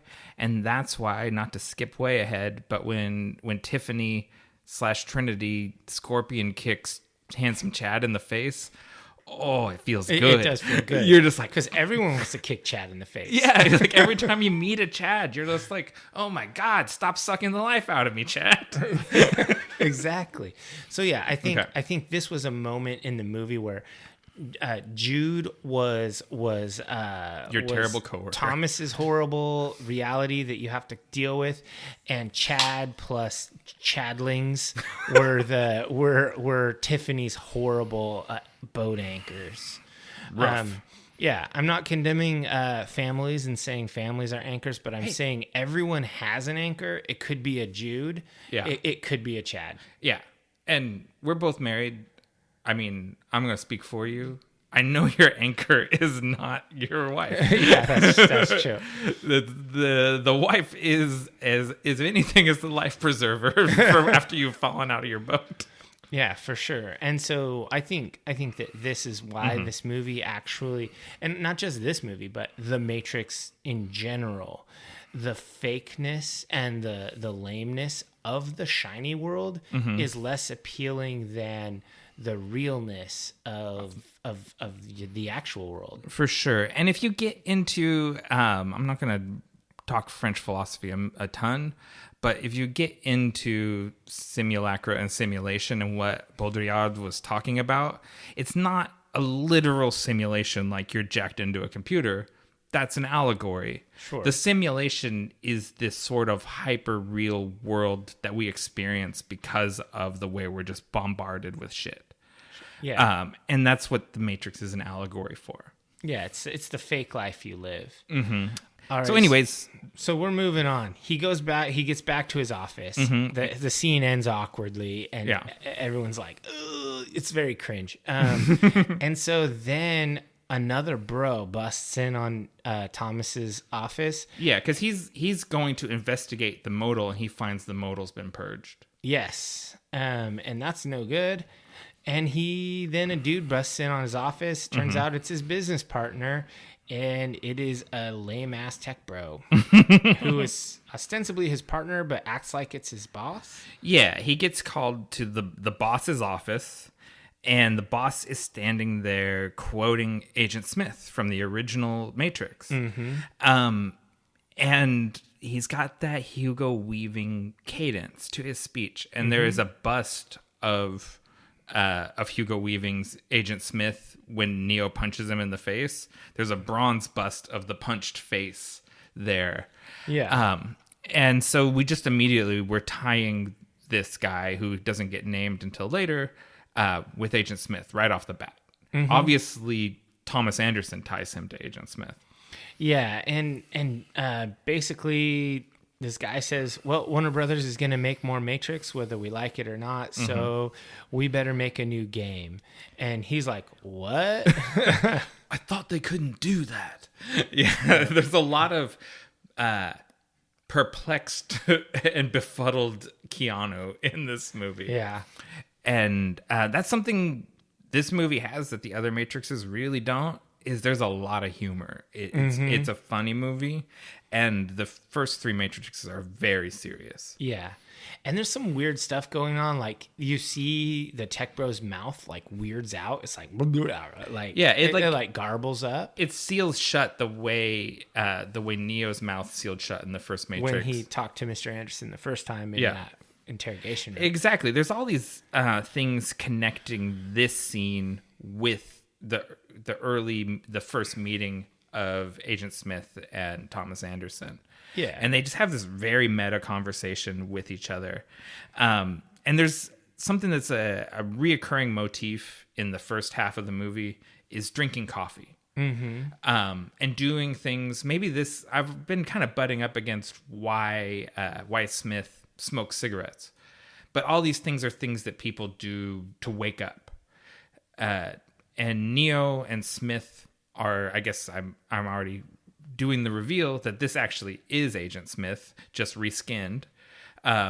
they're both trying to wake up constantly. That's why they're always drinking coffee and like trying to snap themselves out of the state that they're in. Yeah, they're both trapped, and there's a duality to Smith and Neo. They're yin and yang. Yeah, it's the theme. That's another theme in the movie constantly is binaries. Yes, and Neo and Smith are a binary. Neo and Trinity are a binary. The real world and the Matrix are a binary. Just on and on and on. They should just get along and make a little throuple. Oh man, that's fanfic right there. That'd be a power move. The Neo Smith Trinity polycule. There's probably already pages of internet content about this. So then it cuts to Mr. Anderson in therapy. Oof. And Neil Patrick Harris is the therapist. The analyst. But he is also his therapist. Yeah. Meaning he is his analrapist. Not worried about how you spell it. You know? And well done. Oh. Okay. The analyst. Yes. So right where he's got blue pill all over him, right? He's got blue glasses. I think he's wearing like a blue sweater. He is the algorithm, you know? And he's prescribed Anderson these blue pills. He keeps you submerged in the simulation. Yeah. And that has to do with so many things. The way social media keeps us engaged. Like that's to me really what he represents is that blue is Facebook. It's Twitter. It's all of those things and how it pulls you in. Which is why one of the interesting things about this movie is it's a recurring thing in the original movie. Everyone was looking for phones to get into the Matrix, and now they're looking for little mirrors and doors, like your cell phone. Yeah, exactly. And so it's a modern internet, and also in this one, the Matrix code doesn't just go top to bottom. There are occasional ripples of bottom to top, so it's more of a back and forth. Yeah. Than before, whereas the internet used to be, that was Internet 1.0 was just delivering content. Internet 2.0 is where it's back and forth, where you are also content. Yes. You're plugged in. You're getting this. I love it. Yeah, it's pretty cool how they do these little things and they don't even explain it to you. It's just, it's there. If you noticed it, you noticed it, and if not, you didn't. So then it kind of goes to the bathroom scene where he's supposed to take his medication, and he looks different in the mirror briefly. Yes. And then he dumps out his blue pills. Yeah, you cut ahead a bit. Oh, yeah, you're right. He actually takes one in this scene. He dumps them out later. Yeah, he takes them for quite a while because we get the whole scene while he's in the pitch meeting. Oh, yeah, while he's on the pills. He takes the blue pill, and then he goes to the business meeting for the Matrix 4 video game, and then White Rabbit by Jefferson Airplane comes on. Yeah, this whole White Rabbit montage. And this is just so good. It's awe-inspiringly bad as far as creativity, killing, mind-numbing, like brain murder. Right. And so he starts every day going and running on the treadmill, which obviously that's metaphor because this whole thing is a treadmill that he's trapped in. And he's sitting with these guys, young creatives, yuckies, as I think we called them in the 20s or in the teens or whatever, or no one ever did, but magazines did. Yeah. No one ever said that in their life. I'm a yucky. Yeah. And probably no one called themselves a yuppie in the 80s either, but we ascribed it to them. Anyways, they just have the same idea day after day. They just keep saying the same things. Yeah, the actors keep delivering the same lines, but in different ways and in different locations. And it's funny because it's almost like a game to see if they can sound more profound than last time. Yeah. What made you that? Because it effed with your head. We need to stir up their synaptic what the fuck response. And they're like, bullet time. We need a new bullet time. Yeah. Like over and over, all this stuff. And so what I think of, and we're big Star Wars fans. I don't mean to beat up on Star Wars, but I feel like all new Star Wars, for the most part, comes out of a meeting like this. Oh yeah, this was not. This was nobody's singular creative vision. You know, like we like The Mandalorian. The Mandalorian came out of a meeting like this. True. You go, what do people love about Star Wars? Boba Fett. What if we did a whole show about a Boba Fett? You know, like, and you... What else do they love? Yoda. Yeah, exactly. And you start pitching that thing, and maybe they... And puppies. But what if the puppy was a Yoda? Yes, exactly. So it's like we're watching them make the Mandalorian Matrix or the Force Awakens Matrix. Well, and the Matrix, or I'm sorry, the Mandalorian was an amazing show. And I think that's because they handed it over to really good directors and writers. Right. And that good shit can come out of these rooms, but the impulse is purely commercial. And the fact that, you know, these people are all some of them are bots, like Jude is a bot, but some of these are real people with real ideas and actual things to express, but they're trapped in their matrix. Anyways, any one scene in this movie I could go on for half an hour about. So let's move on. Yeah. Eventually Neo's had enough. He dumps out his pills. Yes. And then immediately something changes once he's not taking the pills. He then goes to the coffee shop waiting for Tiffany. He has a chat with her, and they're talking and they're really connecting. She's talking about how she likes the Matrix. She knows of the game, and she really liked the character Trinity. And it's funny because it's almost like she's apologetic that she likes his creative work, and she's like, "Oh, I'm sorry I waste your time." And he says, "This is the best thing I've done in a long time." Yeah, because literally this is the first time he's experienced something real that wasn't designed to make him miserable. Yeah, in weeks. And same for her. Like, they both have this real human moment with each other. Yeah, I like when she asked, "Did you base the main character off yourself?" And he says, "There's a little bit of me in him." Yeah. And I think that's cool.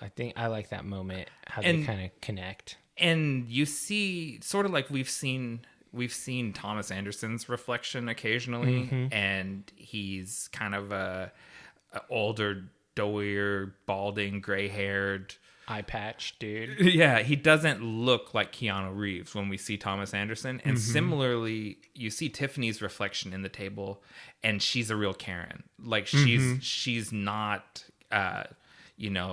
gorgeous Carrie-Anne Moss, cool lady. She is mom bro. I don't know what you call that kind of lady. Yeah, see, the thing is I don't want to besmirch people who, raising kids is not wear a bad thing. Uggs and go to Starbucks and have two teenage sons, because I actually know people who meet that description that are pretty cool. Yeah, but there's a certain I don't know, like, indescribable nature of a lame basic person. Yeah, and you just know it when you encounter those people. Yeah, you know people. it when you see it, but you can't really, put your finger on it. I say this often, but here I'll say it on record. Moms are gangster. Like, being a mom's fucking hard, and I don't take anything away from moms. No. But obviously Tiffany is not a cool mom, and Trinity's not happy as Tiffany. Yeah. But anyways, like, I think the key point here is when they start to connect. She tells a story about how she said, "Doesn't this character look like me?" to handsome Chad. And he laughed at her and how furious she is. But that's because she doesn't, to the rest of the world, she doesn't look like Trinity. Like, she doesn't look like we see her as. She sees herself like her true self. Right. Her RSI, residual self-image. And also the Chad character is her handler. Bot. He's a bot, yeah. And he's designed to keep her in the rut. So anytime, just like Jude, anytime she was, showing any sort of personality flaws toward, not flaws, but like character, her true self. Yeah, anything that's counter to her just maintaining what she's doing, Right. he's supposed to squash it. Right. And you know what's sad is that there are partners that do that to their partners in real life. That, Ooh, yeah. That crush out the little sparks, and I hate to see that. Hold you. Oh, you talked about The Office. That's the thing.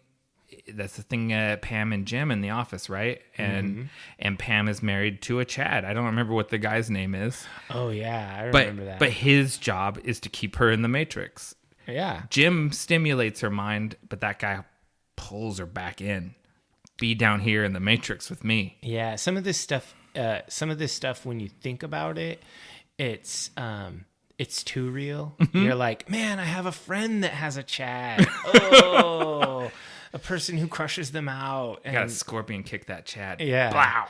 Yeah, you don't want to have a Chad. If your divers, if your partner crushes out your creative sparks, scorpion kick. Endorsed. Yeah. I'm not trying to tell you what to do with your life, but one kick. That I will. It could at least, maybe snap him out of his thing. Your Chad could be a her too. It doesn't matter. It's like what's Mike Tyson used to say: everyone's got a plan until they get punched in the face. Exactly. Scorpion kick to the face. That's a real wake up call. Yeah, it's just don't yuck my yum, Chad. Beautiful. All right. So once they start connecting, Tiffany's phone rings. Mom's got to go. She gets pulled away. Yeah, the bots can't have this. Mm-mm. And the thing is we learn they're supposed to be proximal. Mm-hmm. They're supposed to have unrequited. They're supposed to see each other at a distance, but never get close. Yeah, it's that thing. He stopped taking the pills. Yeah, so he's starting to snap out of the simulation a little bit. So he goes back to the office, and there's an emergency evacuation getting called. And it's crazy. There's an alarm going off. FBI agents are going through, and there's like a text, and it's like, "Hello, Neo," and it's like, "What?" Yeah, because this is the chat from the original movie that Morpheus has with Neo. Exactly. And Thomas Anderson thinks that it's Jude because it's always Jude, and so he goes in the bathroom expecting Jude. And out walks Morpheus 2.0 in a yellow suit. Mm-hmm. Oh yeah, pimp juice. Or that's old drip. He's got drip. Drip. All right. And so they have an exchange. He offers Neo the red pill, and Neo's doubtful. Yeah. I really loved the one thing that I think is easy to overlook is Keanu's acting in these scenes when he's Thomas Anderson, how he's like this unsure guy, and he's the physical acting, there's the body language that he does. Oh, yeah. The slumped shoulders, he's always downcast. He's so good. You know what that is? That is Christopher Reeve's Clark Kent and Superman. Mm-hmm. Because when he's Clark Kent, because Chris Reeves jacked. He's this big dude. He's fucking Superman. But when he's Clark Kent, he's hunched. He's not sure about anything. He's always like getting run over by people. Total. And Neo is Superman. They call him Superman in the original trilogy a few times. Yeah, and I think that the acting here is really it's so good. So there's a FBI gunfight. They break in, and there's explosions, and there's water dripping down from from the fire alarm, and Morpheus starts shooting back at them, and then all of a sudden, his tech bro boss partner pulls out a Desert Eagle and just starts going at him, and it's very clear this is Agent Smith, and he's shooting at Neo. Yeah, it's like he sees the gun, and he goes, "I know my true purpose." Let's kill that guy. And he says, "Mr. Anderson," and just starts blasting. And Neo's just like not having it. Yeah. He's not engaging with what's going on. And then the little black cat shows up. Yeah, you see the little black cat. And then he gets shot in the head. And he comes to, and he's in his therapist's office. And he's told he had a psychotic break. Yep. He must have walked all the way across this hyper real San Francisco that we keep seeing. He came to the analyst's office, and none of this stuff really happened. Do you need more pills? Like, the analyst is like, this, you just had a little setback, and let's get you back in on track. And the cat has a name tag. Its name is Deja Vu. Which is like, a callback to the first movie. Yeah, because Deja Vu is a glitch in the Matrix. So, yeah, he basically... he explains to Neil Patrick Harris that the new Morpheus came and visited him, and he's like, oh, he's seeing Morpheus again. Like, this is a recurring thing. Yeah. And he's great as the therapist. This acting is awesome. Well, and it's so I don't want to give the wrong impression here, because I think talk therapy and all of these things are very useful. But there's a way that people can weaponize the language of therapy to control people. And that's what's going on here, where he's using those words to try and manipulate Anderson. Oh yeah, he's totally manipulating him. It sounds and it's awesome. Like, I think that it's incredibly effective. And then it kind of cuts, and there's a rooftop scene. It looks like Thomas Anderson's about to kill himself. It looks like he's about to walk off the edge of the roof of the skyscraper. Yeah, he's got a bottle of vodka up there, and he's getting ready to jump. And this is not the first time he's jumped off this building. That was actually his initial psychotic break, or at least that's what we're told. And just before he jumps, he says, if I fly, I'll either fly or fall.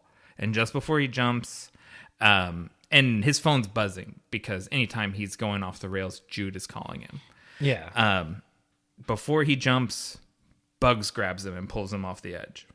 Yeah, and she explains that she's seen him leap before, and that this isn't real. And obviously, Morpheus has already had the discussion with him, so right. She's just sort of explaining more, and then she says that agents are no longer look like agents. They're skinned as normal people, and so they're like handlers and all of that. Yeah, she drops the knowledge on him that Jude is a handler program, and he's coming with agents right now. And she shows him her White Rabbit tattoo. Yeah, and is like, "Follow me." Yeah, and so they run, and they step through a door onto a train in Tokyo, and it was such a beautiful Japanese landscape. You see Mount Fuji and everything. It was nice. And it's hyper real the same way San Francisco is hyper real. Like, all the colors are oversaturated. And this new Matrix, where the old Matrix, everything was dull and had this green hue to it, the new Matrix is like, boom, it's very in your face. Yeah, it's extremely modern looking, whereas the scenes in the real world look gritty. Totally. So yeah, he follows her. They fight through the train, and then they step out off the train into a theater, and there are like computers running, and there's a new Morpheus, and you see Lawrence Fishburne being projected onto the curtains in the theater. Oh man, yeah. So there's a lot going on here. Yeah, they step through the doorway into this room. A stage is set with the props from the original Morpheus scene. Yes. With the scene playing on a torn screen behind them. They come out through the screen onto the stage, and it's this whole it's a repeat of the scene that Trinity took Neo to go see Morpheus in the original film. Yeah.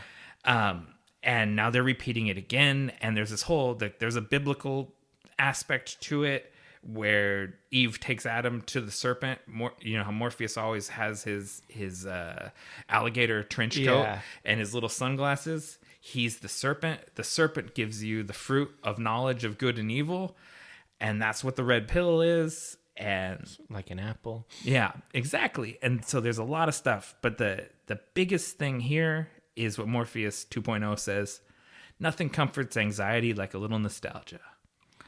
Yeah, that's very true. That's what the fucking Matrix does to us.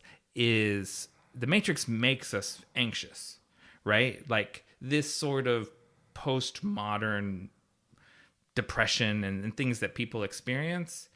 all the mental health problems we have are from the Matrix. But the Matrix feeds us little nostalgia bursts. Yeah. Little things that just make it so you can cope with the treadmill a little bit longer. And so we collect toys and we collect things that give us... We rewatch a series, a beloved TV series, or... Exactly. The comfort watching a show. We go and we watch the Friends reunion or the Harry Potter reunion. All the stuff HBO Max is pumping on us, because it's not just Disney. Warner Brothers is getting us on the nostalgia train too. And this is heavy shit, man. Yeah, it's pretty cool. They eventually do convince him, it's time to take the red pill, and Neo thinks he died, but he can't actually figure out why they didn't kill him. Like, I'm supposed to be dead. If the stuff in the game happened for real, then I'm dead. Yeah. Why aren't I dead? Yeah.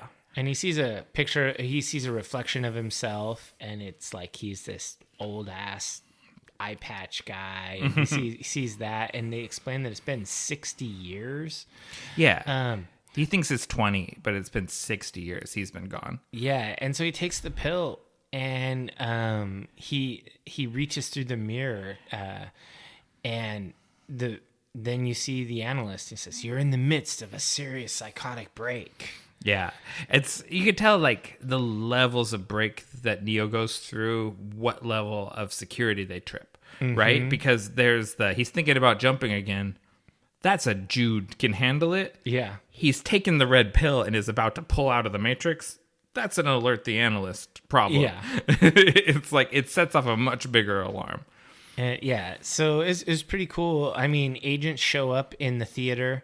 There's gunfire, standard stuff. Nobody gets hit or killed. Yeah. Because, it's the Matrix. I'll be honest, and I think maybe this is something why it's not hitting hard with some people. The action stuff doesn't slap the same way the original Matrix does. Then there's no way it could. Because we'd never seen anything like that before when the Matrix came out. And we've seen every John Wick movie, and they hit way harder than this. Exactly. So it's like at this point, Matrix action no longer stimulates us. We're so desensitized to it. Yeah. This is like a porn addict that has to go to extremes. You can't. We gotta get weirder. Yeah, you can't just see a regular fight. It's gotta be like a fight underwater with a poisonous snake. Send me that link. I want to watch that fight. Yeah, it's just totally weird. And so there's a bunch of fighting, and it's a standard Matrix fighting, which is good. Yeah, because when they go back through the door onto the train, and then the train is just loaded with bots, and so they activate all the bots and have a big battle. The gun fu is really cool. I liked it. And Neo starts getting woozy. They end up going through this little mirror, and he goes through, and he wakes up in the tank, and they're pulling the tubes out. Like the throat tube is so gross. I was like, watching him pull that thing out, and I'm just thinking to myself at this point in the movie, like, why did the machines keep him alive? Like, he's obviously a problem. Yeah. And so at this point, I don't know why he's kept alive, and it's illogical. If he's such a risk to their whole thing, what's the point? And I also noticed here that he's in a vat near another vat. And I hypothesize that that's got to be Trinity. Yes. But, I mean, that lies against logic because Trinity's dead. Right. But it is Trinity. I mean, we learn that it is Trinity. Yeah, because he gets pulled out of the pod, and two very cute robots snatch him up and take him away, and we see Trinity is in the other pod. It's not the power plant that we've seen many times before. It's like a special place. It's just two pods together. It's called, what do they call it? The anomalium. And you see Trinity sort of almost half wake up as Neo's taken away. She reaches for him in her pod, and he sees her, and it's sad. Like it's every time the two of them are together, I feel real emotion. Yeah, I mean, they have pretty strong, powerful scenes. And these two robots that come and rescue him, it's actually kind of scary because one grabs him around the neck and lifts him. He's like, "Oh fuck!" Yeah, it's like he looks like a bug. Like, it's a really creepy robot. The other one is the cute one. Yeah, and Sebebe. it flies him away, and they leave Trinity behind. And then the squid bots start streaming in toward the tank, and the drones get away with Neo into this like crazy machine landscape. It looks really cool. Like the CG is really good. Yeah, and that's I didn't know when the best place to mention it is, but just shouts to Jeff Darrow, who's the concept artist the Wachowskis always use, and he's designed all of this crazy machine shit for the Matrix movies. And he's like a modern H.R. Giger. Very much. It's and he's just like a pencil and ink, very traditional sort of comic book type artist. Yeah. But boom, crazy, mind blowing, intricate illustrations. And he's a Canadian, so he's super nice. If you don't be afraid of Jeff Darrow when you see him at conventions, he's a cool dude. Nice. And his concept art is always just bonkers. That's cool. I'm glad to hear that he's a cool dude. So yeah, I love the way all of this looks. And so he ends up getting delivered to people in the real world, and they're on one of those ships, the hover rounds, whatever. The Nimacine. And he's in medical danger. So they jack him into a construct. And, there are like little clips from the old movies that you see here and there. And then new Morpheus. Yeah. It's revealed that he's like a combination of Morpheus, but with some Agent Smith mixed in. And it's like kind of complicated. Yeah, he calls it counterintuitive programming that's crazy making. But he says that those were the two men that had the biggest influence on Neo's life. And so that's why he created the new Morpheus as a construct of both of them. And Morpheus 2.0, he explains the situation to Neo, and he basically, it's tough, Morpheus tough love time. Yeah. You need some time in the dojo, and we're going to fight this out until you get your mojo back. Because Neo's brain is addicted and he's going through withdrawals. Yeah. And he needs kung fu, but he won't fight. Yeah. And so like Morpheus is just fighting him and he's just not fighting back until he does. And then it turns out he has the power and it's like a nuke goes off. I still know kung fu. Yeah. Yeah.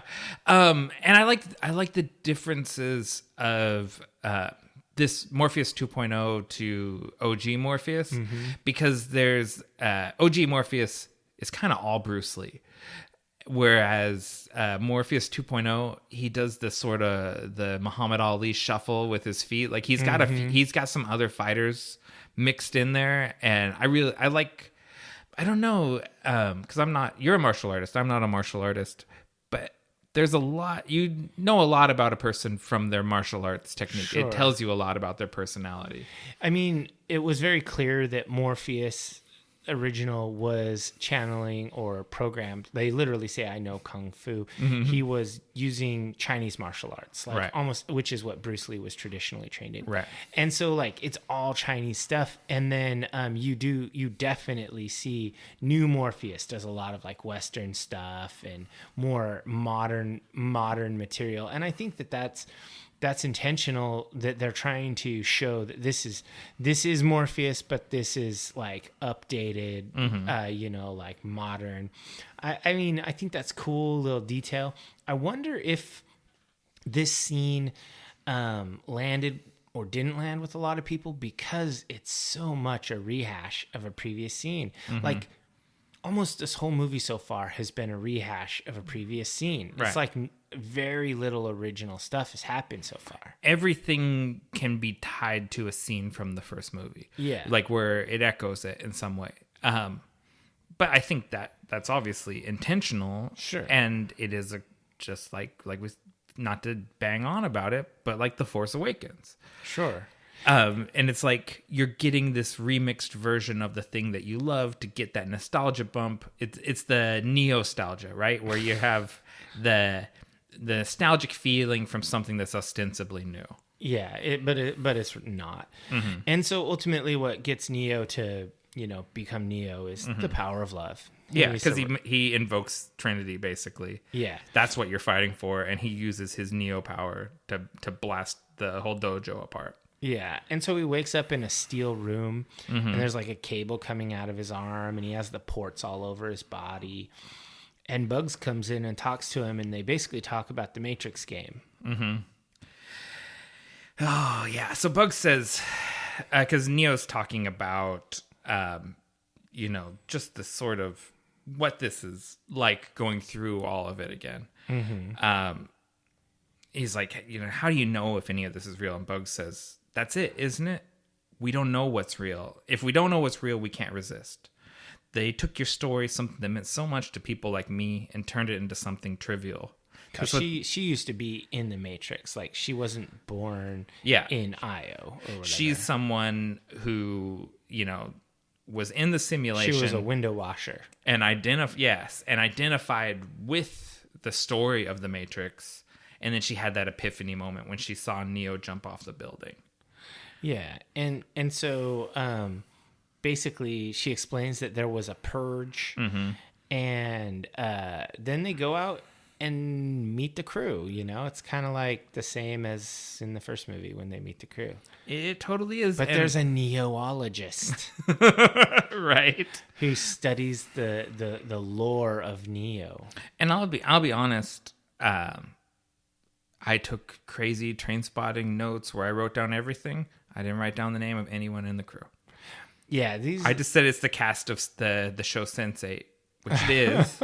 Is it? It's because the Wachowskis did that show. Yeah. And the crew of all the ships, it's everyone from the show Sense8, and so that's what I put in my notes. Yeah, I started watching Sense8, and it didn't really resonate with me, so I didn't finish it. Yeah, I've never seen it. I might go watch it now, but I had not seen it previously. Yeah, but the interesting thing that you learn is that there are machines on the crew. There are sentient machines, and I thought that was actually pretty cool. And then Morpheus, the program, there's the little dot, like metal magnetic field dots or whatever. Yeah, he's like magnetic ball bearings that floating around. Yeah, it's pretty cool effect. It's cool sci-fi nonsense. Yeah, I liked it. Yeah, it's all good. So that's how he manifests in the real world. And then they tell him that other pod was Trinity. Like straight up, he knows Trinity's still jacked in. Yeah, and it's kind of like that's probably her, but it was really hard to get you out. So, we don't know if, we took our one shot on you, the one, and we probably can't do it again. Yeah, and then they fly through a wall. The old D&D illusionary wall trick. I've done it a million times. Right. And they fly into this city. They fly into Zion. No, Io. It's Io. Like the beer on brand. It's just Zion 2.0. It's not just Zion, though, because they've got a lot of upgrades. Zion was in a cave. That's why I said 2.0. Okay. But 2.0 comes with some significant upgrades, such as the biosky. So, their circadian rhythm isn't all fucked up because they have night and day. Yeah. And they can grow food. And, there's some things, and there's digital sentience living alongside people. So there's a lot of cool stuff about Io. And when they're pulling up to the landing dock, someone's like, oh, the general sent a welcome party. And it turns out the general is Niobe. Remember that really cool character in the previous movies who was a ship's captain and defender of Zion and all that, who was totally awesome? Now she's lame. That character you used to like, now, instead of representing a rebellious, plucky warrior, she represents a crotchety old shitbird that wants to protect what she's got rather than try to do better for everyone else in the future. Okay, boomer. So NIMBY. She's a fucking boomer in the Matrix. She's all like a ladder puller. I got mine. Nobody else gets to do anything daring because I'm old now and I'm risk averse. But there's horrible character. She's like embodying like what real people. She's Joe Biden. She's legitimately Joe Biden. No, you're right. She is we won our war, and now I'm gonna hold on to this shit with an iron grip. And I mean that's just true to human nature. Like what they lived through and what they have now, you don't want to risk any of it. Well, what they have now is so much better with it than what they had before. Right. But someone like Bugs didn't know what they had before, and so what she has now, she thinks they can do better than this. That's So, the generation gap forever. That's always how it's going to be. yeah, and so of course Joe Biden strips Blue Hair of her ship and sends her packing. She's basically like, She says, get out out of here, millennial. Yeah, fuck Go eat your avocado toast. Yeah. But I grew those avocados. yeah. I hope you like the toast. That's the fruit of my labor. Yeah, and so she's a character who represents a cultural concept of absolute stagnation and protecting what you have at the cost of any progress. Right. And so they have a talk on Yeah. their. She takes Neo for a walk and talk, I call that. She's basically like, "Look what I have done! I am so amazing." She's yeah. Oh, that's such a different read than what I had, but it is like still true. Like I am more understanding of her, but everything you're saying is right on. She pours him a scrumpy cider, and I was like, yeah, but of course you could start making scrumpy. You can brew scrumpy if you're growing fruit. Yeah, she's like, "You got that shit because of me." Right. And she explains the machine civil war. That's the big thing that happened. After Zion, we see these sort of glimpses of once resources started being less plentiful, the machines turn on each other. And we see kind of a blue versus red machine zapping each other thing. Yeah, red versus blue, G.I. Joe versus Cobra. Red pill, blue pill. Yeah. The architect versus the analyst. And we go to like the graveyard with the big statue of Morpheus, where Morpheus stayed a true believer till the very end. And that's very in character to how Morpheus acted in the original trilogy. He always believed in the religious significance of Neo. So of course, the prophecy's been fulfilled. We don't have to worry because And so he's just completely blind to what goes wrong. And he's like, "Oh, Trinity's alive. I need to free her." And Niobe's like, "Well, actually, we're not going to help you. But not only are we not going to help you, we're going to lock you up in a cage because you are dangerous. So you're the one. And yeah, we're going to put you in a fucking box." Right.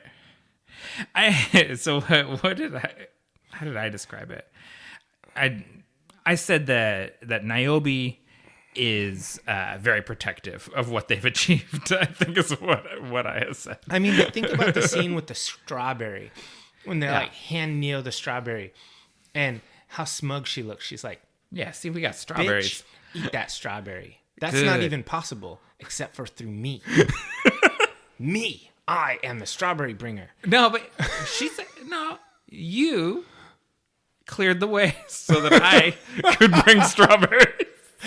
So since I am the strawberry bringer, I will put you in a fucking cage. Yeah, true enough. And so Shepard comes to take, he's one of the other captains. He comes to take Neo to his quarters. Everyone likes to geek out with Neo. Could you really fly? This and that. They all want to know. But Shepard drops some wisdom. People talk a lot about the old days. Everything was simpler back then. People wanted to be free. It's different now. It's like people gave up, like the Matrix 1. Yeah, this is literally just a holding. This is another Matrix. This is just another holding tank. Yeah, so that's true. IO is a Matrix of its own creation. Like Yeah. it's its own simulation. It made its own little fishbowl where they don't want to expand it. They don't And want in to do anything. The new Matrix, people don't want out of their pods because they're happy in this it's- overstimulated world. Yeah, they like it better. They've got their Facebook and their Twitter and, and their Pinterest. No, nobody's on Pinterest. We got some new followers on Pinterest. Every once in a while we get one more. Someone's like, I don't know what this page is, but they post cool shit. So yeah, they put him in the cage, and then Morpheus shows up and he's like, they put you in a Rapunzel tower, which I thought was pretty funny. And of course, Bugs and the crew of the Nimacine did not go and surrender their credentials and turn in their ship and do all that stuff. They're like, we're busting Neo out. We're going to go get Trinity. We're Matrix fans. And we're gonna star in Matrix 4 right now. Yeah, we're gonna do some Matrix shit. We're gonna like Niobe did, and when she got all in trouble. Yeah, and Niobe and her sort of gal pal, they have their little talk where Niobe's mad, but she can't.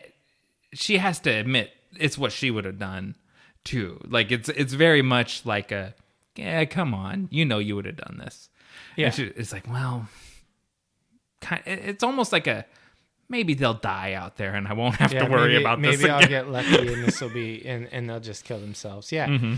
So they break out, they get Neo and they leave in their little hover ship, and then cuts to Trinity, who's riding a Ducati bike over a bridge. It looks pretty cool. It is pretty cool. And so we'll just say Carrie-Anne Moss had never ridden a motorcycle before The Matrix Reloaded. Oh. And she started with a really high-end Ducati sport bike. Like, that's what she learned on, which any motorcycle person will tell you, don't do that. That's how you kill yourself. Yeah. And so, yeah, she learned to ride for this series, and I love that they bring that back, her riding the Ducati, because it's so iconic in The Matrix Reloaded. Yeah, they had back in the day, there was a Matrix version of the Ducati Monster. It was really cool. I know. I watched a Keanu Reeves talking about his motorcycles video on YouTube, and he has the Matrix motorcycle. Yeah, that's really cool. It's dope. Okay, so the closest Seek can get them is a hotel near a warehouse near Tiffany's garage. And so they go into the hotel, which looks very much like where the Merovingian... There's certain details there that evoke the Merovingians' compound from the Matrix Reloaded, which is very fitting because when they get to the warehouse, Agent Smith and the Merovingians show up. Yeah, and one thing that I noticed is this time when they jack into the Matrix, because this is intentional, this is basically the first time that Neo has gone into the actual Matrix since being busted out. Right. Everyone else is in all their, like, cool-ass late 90s garb with their latex and all right. that. He's wearing, like, a black suit jacket and slacks. He is not... I think it's a long coat, right? He's not Neo'd out. It's a full-length coat. It's Dad Neo. Yeah, he's definitely not cool. There's nothing shiny about his outfit. That is very true. He's simple. I think it's really interesting how Neo and Keanu have merged. Yeah. Because, and this happens, maybe this is another meta thing, like RDJ and Iron Man and whatever, how they kind of become one thing. Neo and Keanu have become one thing because when you see Keanu in interviews, it's very much suit jacket or top coat, t-shirt, jeans, boots, long hair, and a scruffy beard. Yeah. That's the Keanu look. That's the new Neo look, too. Pretty much. So basically, yeah, they're there, and there's the Merovingian, but also Agent Smith has shown up. Yeah. He's an agent, but he's not. He's a free agent. And he wants to reason with Neo. Yeah. So they put the guns down and they have a little chat. Because Smith, this new version of Smith is content to just be free in the new Matrix. Yeah. And he doesn't want Neo to upset the apple cart, is what I call it. Going after Trinity gets the analyst involved, and the analyst put us all in this simulation to begin with, and I don't want that, and I'll kill you to stop you from doing it. And yeah, so basically he's sort of like, he's not battling Neo because he works for the analyst or anything. He's against Neo because he just doesn't want Neo to ruin everything for him. Yeah. He just got free again, and he doesn't want to be unfreed. Yeah. And so basically Bugs and her people start fighting the Merovingian and all the other exiles in the thing, and it cuts back and forth. between the Merovingian and the ship crew, and then Agent Smith fighting, fighting Morpheus or Neo. Yeah, and I just put big group fighty. Like, the fight is fine. It's all very well executed, but very generic fighting. My favorite thing is actually the Merovingian's rant. Oh yeah, where he's like, you ruined every fuck my silky ass thing. We had grace, we had style, we had conversation, not this BB art, film, books. They were all better. Originality mattered. You gave us face Zucker suck and cock me climity wiki piss and shit. The Merovingian likes the old Matrix. He hates the new internet. Yeah, I'm with the Merovingian. The internet was better when we had to like dial up and go to it, and then we unplugged from it. Now we carry the internet around with us constantly. Yeah, I agree. I liked it when phones were just for phoning. Mm-hmm. That's it. Yeah, no, the Merovingian's onto something. So basically, they do this fight. Neo's not doing amazing, but he comes back and he does fine. Yeah, it's set. It mirrors the subway station fight from the first film, but it's set in a restroom, and I think that's got to be intentional, right? Like, it's less grand. It's a toilet. There's no getting around it. Yeah, and basically Neo does the same pro wrestler thing where he's down and out, but he comes back, and he ends up, he has the power. He just needs to use it, and all of that. The same old thing. The thing I think that I thought was interesting about it was that even Smith is somehow susceptible to nostalgia. He says, "I miss us, Tom." Like, it's like even he kind of like holds the Matrix up on a pedestal of like the good old days. Him, a program. It's interesting. Yeah, I mean, I'll say it. This Smith is not as good as the original Smith. He's kind of a dollar store version of Agent Smith.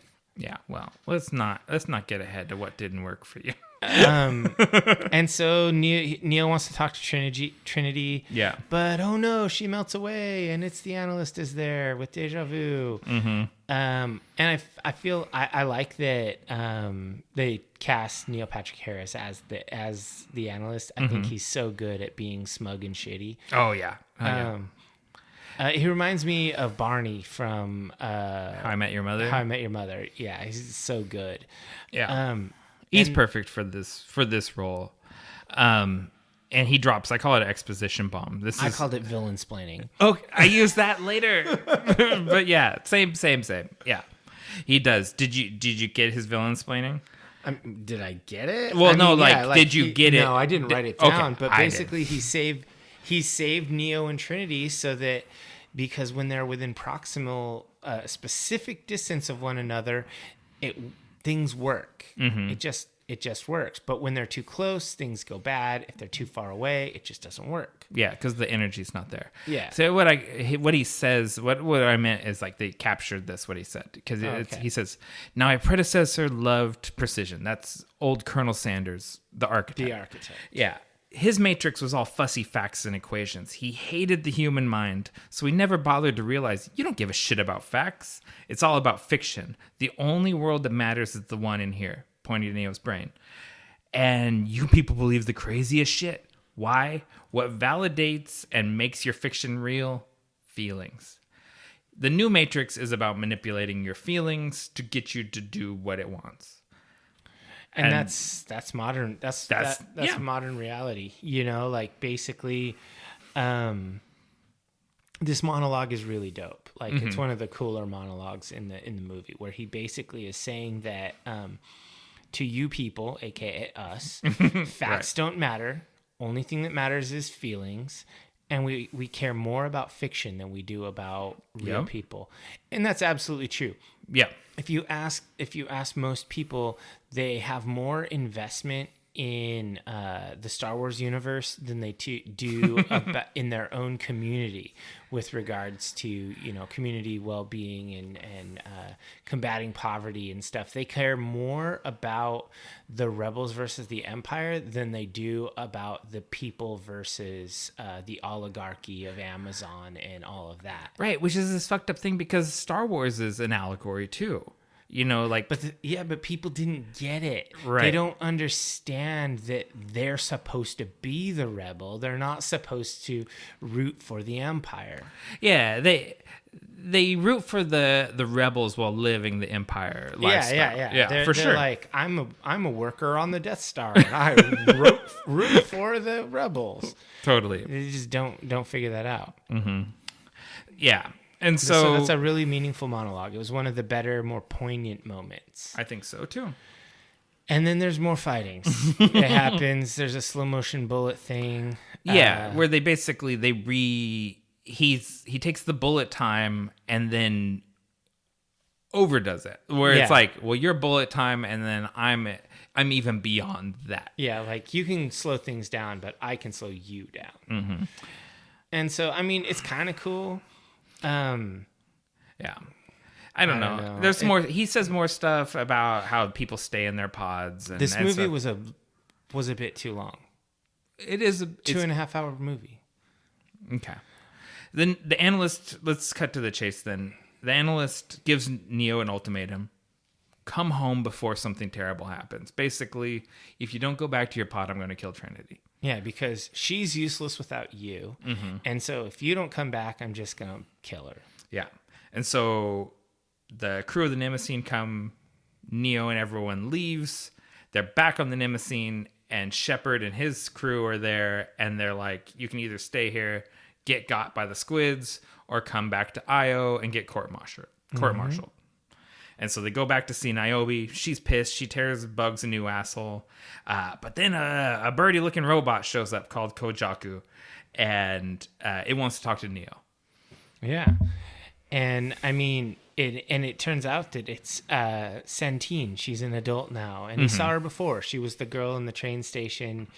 In Matrix Revolutions. And... basically, he escaped and is destabilized the Matrix, and because it's powered by Neo and Trinity, and she's explaining all this shit to him.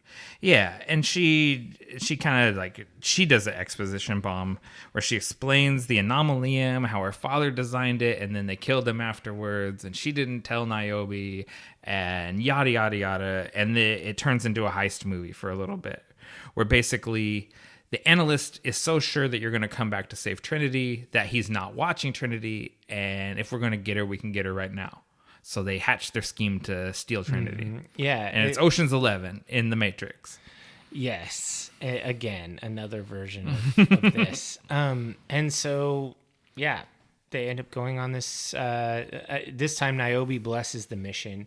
She's like, well, I'll use my shitty authoritarian power to bless this off because it's the only possible way to fix things. So therefore, I will take credit for it.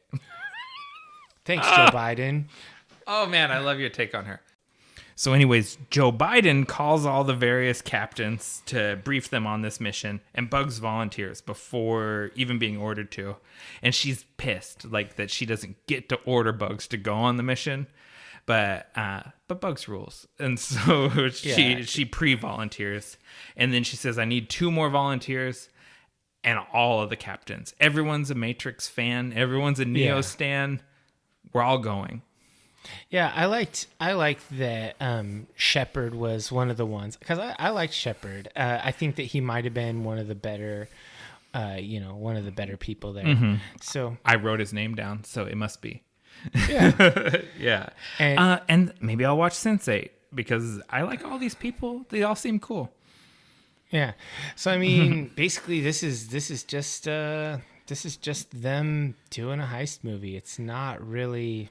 It's weird. I don't know. It's weird because some of the most beautiful shots in the whole movie are during this heist scene, like Morpheus in the anomalium. It's really good. Like, it looks so awesome, but like I'm much more engaged in the what is this about than I am in the cool visuals. Like, Sure. So it just like I just brushed over this stuff in the notes, and I said I don't feel like detailing the whole plan. Maybe Dave did. Nah, I mean they basically pulled a Star Wars. They used event. They did use a vent. You're right. They used the vent. What's with building these Death Stars with this vent in them? Yeah, I mean it doesn't make so they Lana Wachowski has a lot of feelings about Star Wars. It's clear because there's a fan. She must be a fan that wants better shit. And I agree. I feel the same way. Morpheus sneaks in, and they disengage the macerators. And that's so fucked up. So the idea of the macerators. So basically, when you have lived your useful purpose as a copper top, as they call it, they run you through the macerators and feed you to the other pods.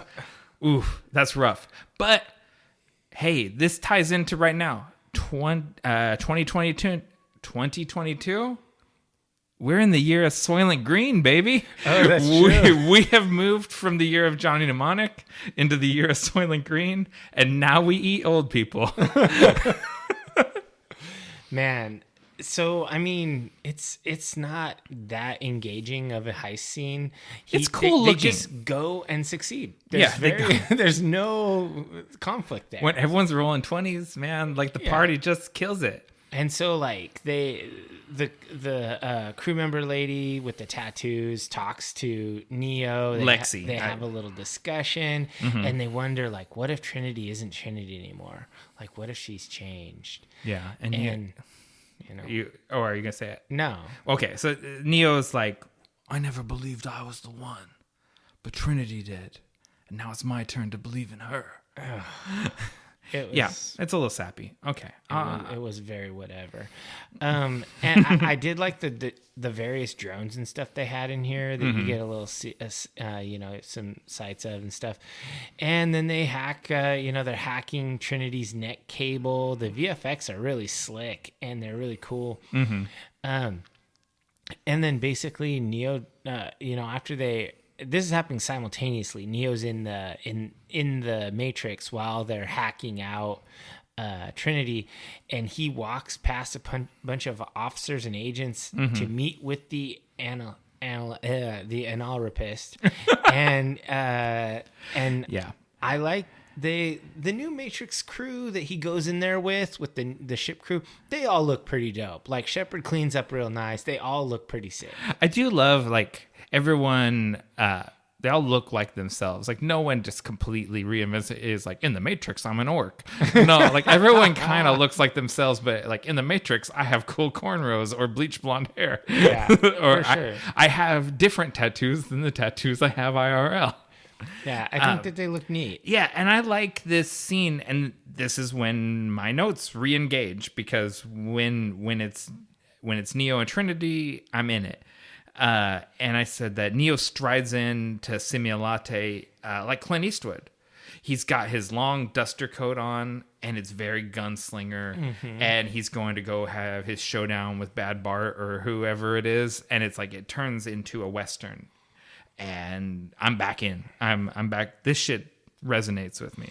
Yeah, it's pretty cool. And then they have this, him and the analyst have this discussion, and they basically agree to let Tiff decide, see if she's going to go with them or not. And so the analyst has faith that his programming and his handlers and all that stuff are going to hold true. And Neo agrees that he'll go back into the pod if she doesn't want to leave the Matrix. Yeah, because ultimately he's not willing to run her through the macerator. Well, also he is not willing to make the decision for her. Yeah. He doesn't want to take away her autonomy. And that comes up a lot, like don't take away agency, and like it has to be her choice, and like that's a reoccurring theme. Yeah. And I think that's good. And Tiffany rolls up on the Ducati, and she's very gunslinger too, right? Like it's very much, this is turned into a Western here at the end. And basically they go and they kind of pitch the idea, and she fails the test. She she wants to protect what she has in air quotes because she has kids and a husband, and she basically is choosing the Starbucks and Uggs. Well, it's really cruel. Like the analyst, he pushes it, and the kids and Chad show up, and the kids come in with the mysterious daughter we've never seen, broke her arm. She's getting casted, and she needs you, and pulls those mama bear heartstrings on Tiffany, and Tiffany's like, "I'm sorry, it's too late. It's too late for me to run off with you.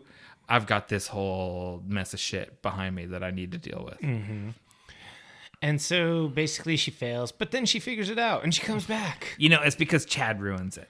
Yeah, because Chad lays his hands on her. He grabs her arm and he's like, "Tiffany, come on." And he gives her the controlling husband. Yeah. And that was the bridge too far. And Trinity comes out and fucking Scorpion kicks Chad and starts wrecking shit. And things get exciting for a little bit. Yeah, I think that's a good lesson. If someone lays their hands on you, you should kick them. Don't let people touch you if you don't give consent.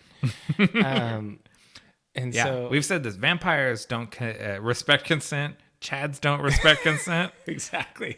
Trinity's demand consent. Well, yeah, if you don't respect it, you're just gonna get wrecked. So that's basically what happens. They fight, and Neo does the whole explosion of bodies thing from the Matrix 2. Yeah, he starts using his one power. Trinity starts using her power, which is kicking the shit out of people. The crews of the various ships just start blasting, like Frank from Always Sunny. And the analyst is like, "My bad. I shouldn't have pushed it." And the analyst comes out with this really sexist side here in the third act that's really gross, but like perfect for the character. Sure. And he's like, "Women used to be so easy to control." And he basically he's ready to like villain-splain this whole thing, and because he uses his super bullet time. Yeah, that's a good word for it. You have bullet time, I have super bullet time, which is even slower. But wild card, Agent Smith shows up. Yeah, I love that. Yeah, and that's so like the heel face turn of Agent Smith. It shouldn't work. Somehow it does, because this is new Agent Smith, who kind of like respects everybody and just wants to Agent Smith around the Matrix. He's like a libertarian Agent Smith. He just wants to be free. Yeah, he's like, "I like this new Matrix. It's cool. It's more fun than the old one. I'm a young handsome guy in it, and so I just want to go do my shit." And so he can super bullet time over the analyst. He's even faster. Yeah. And so, fighting happens. You say fighting happens. I wrote much violence ensues. Yeah. I mean, they wade through a bunch of cops and stuff. One thing that occurred to me at this point is that so this basically becomes, so they are doing genre twisting. Like they did, heist movie, the Western, it becomes a zombie movie. Yes. And so it does become a zombie movie. It's pretty crazy. And I love how Smith ices the analyst and the swarm mode kind of goes in. Yeah. Then there's no longer a boss. There's just limitless bots. Zombies. Yeah. Yeah. The analyst, before Smith just caps him right in the face, the analyst engages the swarm mode. Swarm mode, yeah. Yeah, which he alluded to earlier, said it was sick fun. Yeah. And it's pretty cool because it just then becomes a zombie movie where you're running away. And I love zombie movies. So I thought that was actually pretty cool. And I mean, the good guys get vehicles and they're making their way. And and for some reason, Neo just can't fly. I think they kind of... to use the video game terminology, they nerfed him after he jumped off the building. Yeah. Like, he used to be able to fly, and they were like, this doesn't work. If he flies off, then this whole thing's ruined. And so, for some reason, they put a block in, and he can't get his mojo up there and fly. Yeah, and they're like, it's, I don't know, they're like, we're being herded into a kill zone. Yeah. And he still has his force field mojo. He can't fly. He overuses it a bit. If we're being honest, he does a little too much of the Neo push. Yeah, half of the action sequences are just Keanu holding his hands out in front of him. When we know he can fight, we saw John Wick. Like, come on. I still haven't seen John Wick. You suck. It's so good. It's the best modern action movie around. Like, we do one of these when the fourth John Wick comes out. Okay. We'll binge all of them and we'll do a big John Wick jerk off where we talk about how cool it is, because I know I'm gonna love it. You are. It's so good. Yeah. All right. So yeah, I mean, man, I don't even know where to go with this, because it's just kind of a running thing. They're herded. They go to a bank tower. There's bullets. We cut back and forth. Sati, she does the extraction. We get Trinity out of the thing. In IRL, Trinity's been removed from the pod. So even if they flush the pod, she's not in it. That all happens. Trinity and Neo do a whole motorcycle chase. Mm-hmm. Blah, blah, blah, blah, blah. Bugs Jackson, so she can save the day. Bugs and Morpheus save everybody. Mm-hmm. Neo and Trinity end up on the roof. Important shit up here. I mean, he stops massive amounts of bullets from a helicopter, and they give you the exact same scene that we've seen before, where you're looking up at the helicopter that's raining brass on you. Mm-hmm. It's a pretty cool scene, but we didn't need it a second time. You could say that about the whole movie. Yeah. That could be the episode title. Pretty cool scene, but we didn't need it a second time. That could be. So, I mean, then he means business. They shoot missiles at him, and he redirects them into other helicopters. And Trinity's looking at the sunset, and it's so beautiful. And they have a kiss, and it's very sweet. And she has an actualization moment, because you have the moment where basically after the missile blows up, Trinity gets up ahead of Neo, and she can see the Matrix code. Yeah. And she says, this is where my dream ended here. We can't go back. Neo says, we won't. They go up to the edge of the roof, and they jump off. And even though Neo can't fly, now that Trinity has become Code the One, she can fly. And they fly off. All right. Yeah, the one changed to Trinity. To a 1 and 0, to a binary. And they embrace in the real world. Mm-hmm. It's very sweet. It's good acting. There's great chemistry there. There's not a meaningful scene, but it's just good. I teared up a little. I never, nowhere in this movie did I full roll tears. But there's a few moments, like when it gets emotional, that I feel like I almost could. I could almost eke out a tear, but I just don't quite get there. Yeah, I didn't get that far. Then they decide they're going to go and meet up. They go into the Matrix, and Trinity flies and meets up with the analyst, and she's like, we're not here to negotiate. Mm-hmm. And she fucks him up a few times. Like, she kills him and brings him back like 3 times. And then they decide they're going to go off to rebuild the world, and it ends with Rage Against the Machine again. Well, it ends with Brass Against covering Rage Against the Machine, which is very meta. Yeah. But the same song that ended the first movie. Yeah. And that's the end of the movie. That's the end of the movie. And so what worked for you? What were your personal highlights? Hold on. Before we get into there's the post-credit scene that goes back to the pitch meeting where they pitch the Catrix. Yeah, which is the Matrix. Was just kind of a joke. Yeah, it sucks. I actually didn't even laugh.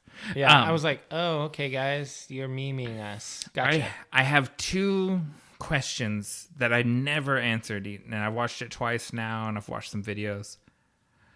Why does Agent Smith smoke? And why is Bugs always coded blue? Because Morpheus is always coded red. Every time we see Morpheus, he's wearing red. He represents the red pill. He represents grounding Neo. Why does Bugs have blue hair and blue glasses? Just because everything is binaries. So she just has to be the opposite of Morpheus? I think that there needs to be a back and forth. There always has to be a red and a blue. Maybe. I'm not satisfied with your answer, but in lieu of another one, I'll accept it for now. I don't have a better one. Okay. Ask me again. So what worked for you? What are your personal highlights? So number one, this is the same thing I said about Evangelion. Metatextual storytelling. This movie's always functioning on multiple levels. It's literally a sequel to The Matrix, and it continues from where the original trilogy left off. It's also a remix of the original film. It's also a commentary on the entertainment industrial complex and how it recycles ideas. It's also a commentary on our relationship with the internet and social media, and it can just be interpreted in multiple different ways. Did any of this even happen? Is Thomas Anderson just playing his fucking game? Is the game binary that he's been working on, is that what this is? Maybe. Or maybe it was the story we saw. I don't know. So that all works. Keanu Reeves and Carrie-Anne Moss, their chemistry, everything, every time they're together, it works so good, and we don't get enough time with them together. Like the analyst says, it's about keeping them close to each other in proximity, but not letting them connect. And the movie functions that same way. It generates tension by keeping them close but just apart. And I wanted more, so I think that worked. And then it's also a small thing, but this is a rated R movie. Please make movies for grown-ups. I'm a fan of Marvel movies, and we talk about this, and like family entertainment is good for what it is, but I like fucking R-rated movies that are for grown-ups, that have grown-up shit in them. More of that, please. Oh yeah. What worked for you? Keanu Reeves and Carrie-Anne Moss. Yes. I mean, this is not a movie without them. You couldn't do this. They would have to just rewrite something else, like the prequel with Morpheus, with new Morpheus guy, or something. You could not do this without them. I think that was good. I also felt, they literally injected nostalgia into my brainstem with this. Jacked a coaxial cable right in. The whole point of it is just they remade every scene in a new way and tried to make it meta and a twist. So I've seen this movie before. Like, this is just a redo. But in a good way. I think that some of it hit. And so that's what I'm saying. The nostalgia I enjoyed. I like nostalgia. I'm not so cynical as to think I don't like nostalgia. That would be stupid. I would say you fucking love nostalgia because you fucking love The Mandalorian, and I love vampire movies, and they're all the same. Right. And Critical Role. Yeah. And you love those things, and I do too. I'm not gonna put an intellectual who only likes comic book movies. Exactly. I am above all of this, whereas you like Dungeons and Dragons. The thing you played since you were 7. Yeah, because we're all in the Matrix, and we love that feeling. Yeah, I like stuff I like. And I loved the first Matrix movie. Yeah. It blew my fucking mind. When it came out in 1999, I wasn't 20 yet. So I was 20 and you're 19. Yeah. I went and saw it. We might have seen it together. Probably. I saw it again, and I didn't have money to see movies twice. That was not how things went. I never saw a movie twice back in the day. I saw this movie twice. I went to a lot of movies with you when we were kids because you were delivering pizzas and loading trucks at UPS, and you were doing all this crazy shit where as soon as the lights went out, Dave is asleep. I slept through a lot of movies. because I worked 2 to 3 jobs, but not this one. Yeah. I fucking love that movie. So Right. nostalgia was good. I did think some of the social commentary was really good. Obviously, it made me feel real feelings. Like, I hate Chad and what Chad represents. Not just the guy and husbands and kids and stuff, but the idea of the oppressive baggage that ruins your life because it becomes your life. Right. I hate that. Right. Also, I hate Joe Biden and Niobe, who represents him. And that fucking sucks because I voted for him. But because he was just the lesser of two evils, I hate that idea of the lesser of two evils disgusts me. And that's what she represented. Well, yeah, if you choose, your choice is Niobe or the architect. Yeah, you choose Niobe. You choose Niobe, And yeah. so, yeah, we chose doddering old predictable guy over carnival barker clown. And so it sucks, and I hated that. So obviously the social commentary landed. Yeah. And I loved the Easter eggs. Like, I loved seeing things and being like, ooh. Right? Everyone loves that. Yeah. Like, I know a thing. That made me feel smart. Exactly. You get that little hit. Yeah. Everyone loves that. It's diabolical how they make you feel that way. Right. It's intentional. Okay, so that's it for me. What didn't work for you? I'm more interested in the ideas of the movie than the action of the movie. And so, especially in the third act, arguably when the movie should be its most exciting, it's most generic to Yeah. me. It's like when they go into the heist and it's like, you should be on the edge of your seat. Are they going to pull this off? I never doubted for a second that they would pull it off. Yeah. And so it's like, that's where I could tell because I was taking notes like a insane person, where I need to write about what's on the wall behind Neo and like crazy stuff. And as soon as they get into here's the plan and start doing the Ocean's 11 thing, I'm like, skip. And so obviously that didn't work. I think it crosses over the line on sentimentality occasionally. I think it goes too mushy. Love is all you need. Yeah, and it's like, yeah, but make me feel that, don't tell me that. Da da da da da. Yeah. So, and I have to wonder if Lily Wachowski had been involved, if this would have felt a little more balanced. Because I think there's some magic with Lily and Lana together that is missing. There's just a little something missing, and I suspect it is the hand of Lily Wachowski. And then number 3, I'd be a liar if I didn't say I miss Lawrence Fishburne and Hugo Weaving. To me, Lawrence Fishburne as Morpheus, that's my dude through the whole first trilogy. Yeah. Every time Morpheus has the samurai swords. Oh God. Fuck yeah, cutting through semi trucks and just like doing all this shit. He gives his like "Can you dig it" speech in front of everyone in Zion while they're having their Burning Man thing. I'm so in for Morpheus. That's my captain, and I feel him not being here. Not to put anything down on Yahya Abdul Mateen II, who I love. I've loved him in everything he's been in, but he's not Lawrence Fishburne. Yeah. And same thing with Jonathan Groff. He's not Hugo Weaving. He's not Elrond, King of the Elves. Hugo Weaving, the fucking Red Skull, is irreplaceable.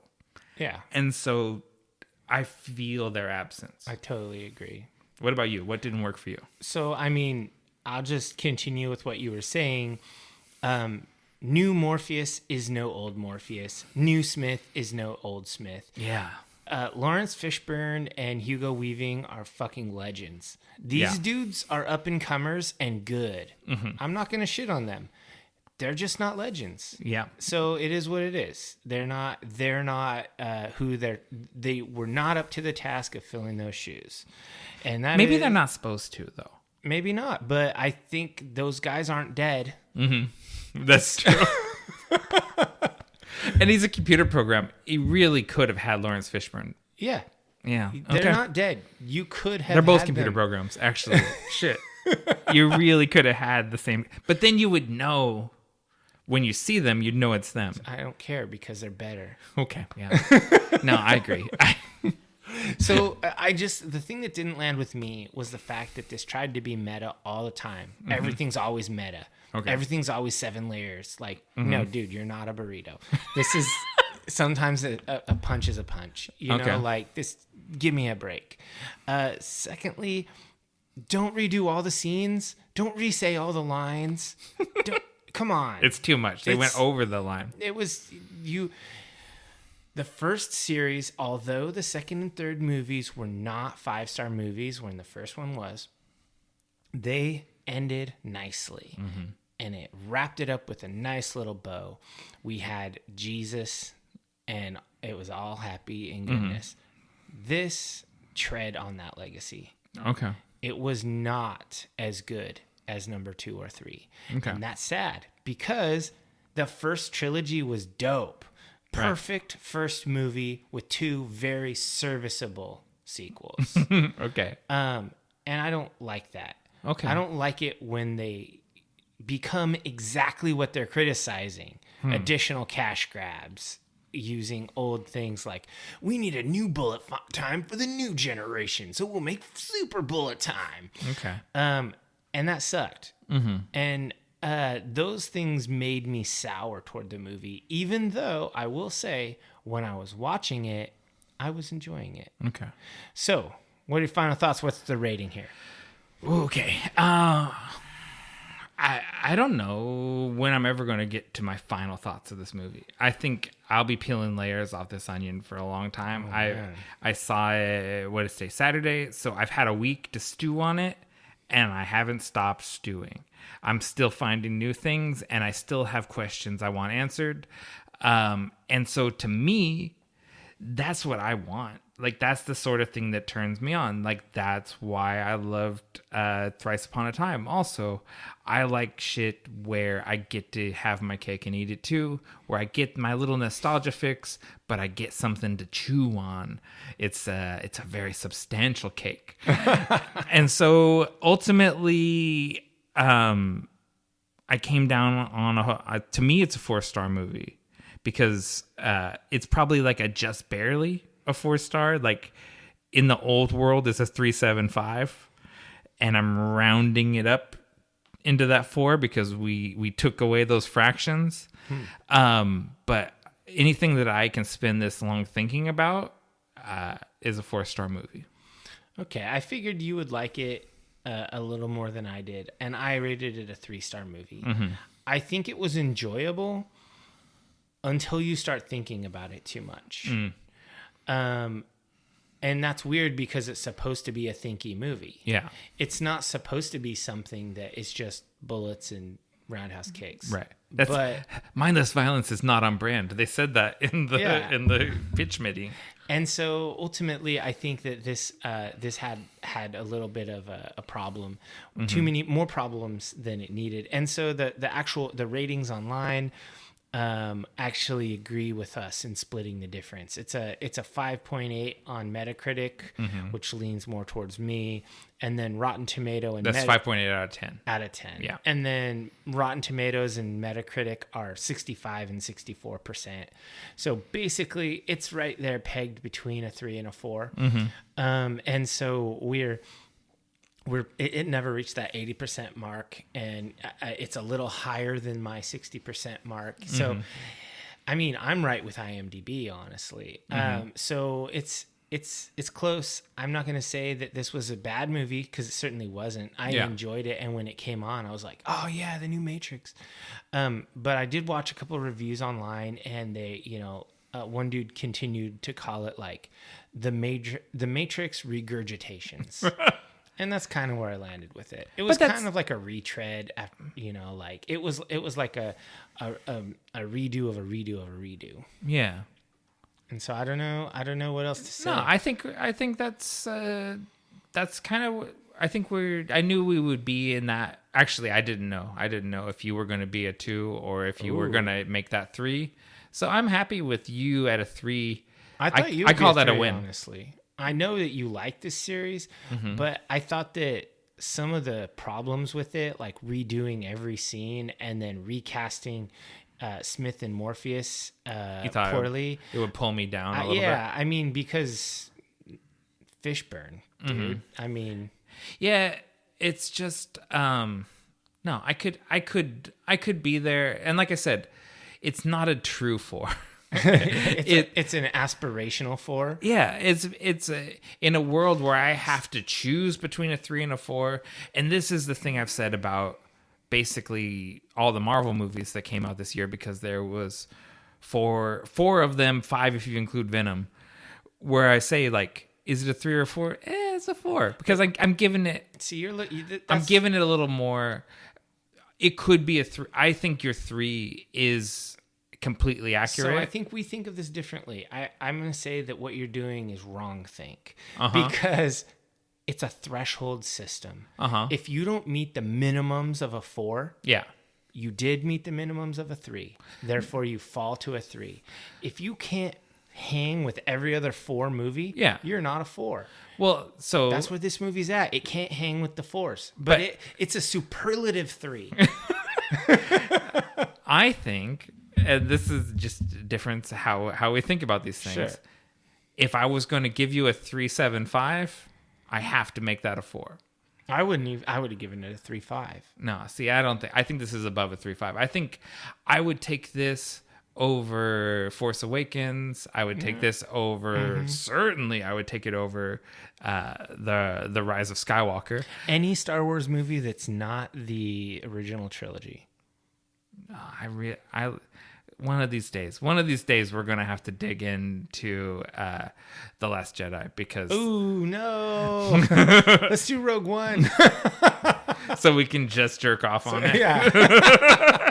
All right. So anyways, let's go. You're a 4. I'm a 3. Or wait, no, reverse it. I'm a 4. You're a 3. I'm happy with that. I think that's a win. So what are you into right now? Oh, we're skipping the break. I guess we're just gonna get through this, because this is a long one. So I broke a personal rule of my own. I generally never read or listen to a book if I know it's being adapted into a movie or a show. Ooh. And but for some reason, I just really was feeling like I wanted to get into this book. And so I listened to Lonely Boy, Tales from a Sex Pistol by Steve Jones, the audiobook narrated by Steve Jones. And this is Steve Jones's memoir, and it's being adapted into a 6-part series for FX by Danny Boyle, director of Trainspotting and 28 Days Later, which I love those movies. And I was just compelled to get into this book, and I think it was because I think Steve Jones is a fascinating guy. I like his radio show, Jonesy's Jukebox, and him narrating his own memoir was just too good of an audio that I didn't want to sit on it until the show came out. Even though the book came out a couple of years ago. And I just find his story, I found it fairly riveting, especially the early chapters, the early part of his life. We talked about last episode, or the last 2 episodes, we talked about Reservation Dogs. Mm-hmm. I really like these specific but universal stories that are comedy and tragedy mixed together. And then read in Steve Jones's Cockney accent is just totally charming to me. And I'm really looking forward to this show when it finally drops on FX. I'll give you the warning. If you don't know Cockney rhyming slang, if you don't understand Cockney speech, this book is indecipherable. It's like you have to understand Cockney to understand Steve Jones, because he can't not talk in that vernacular.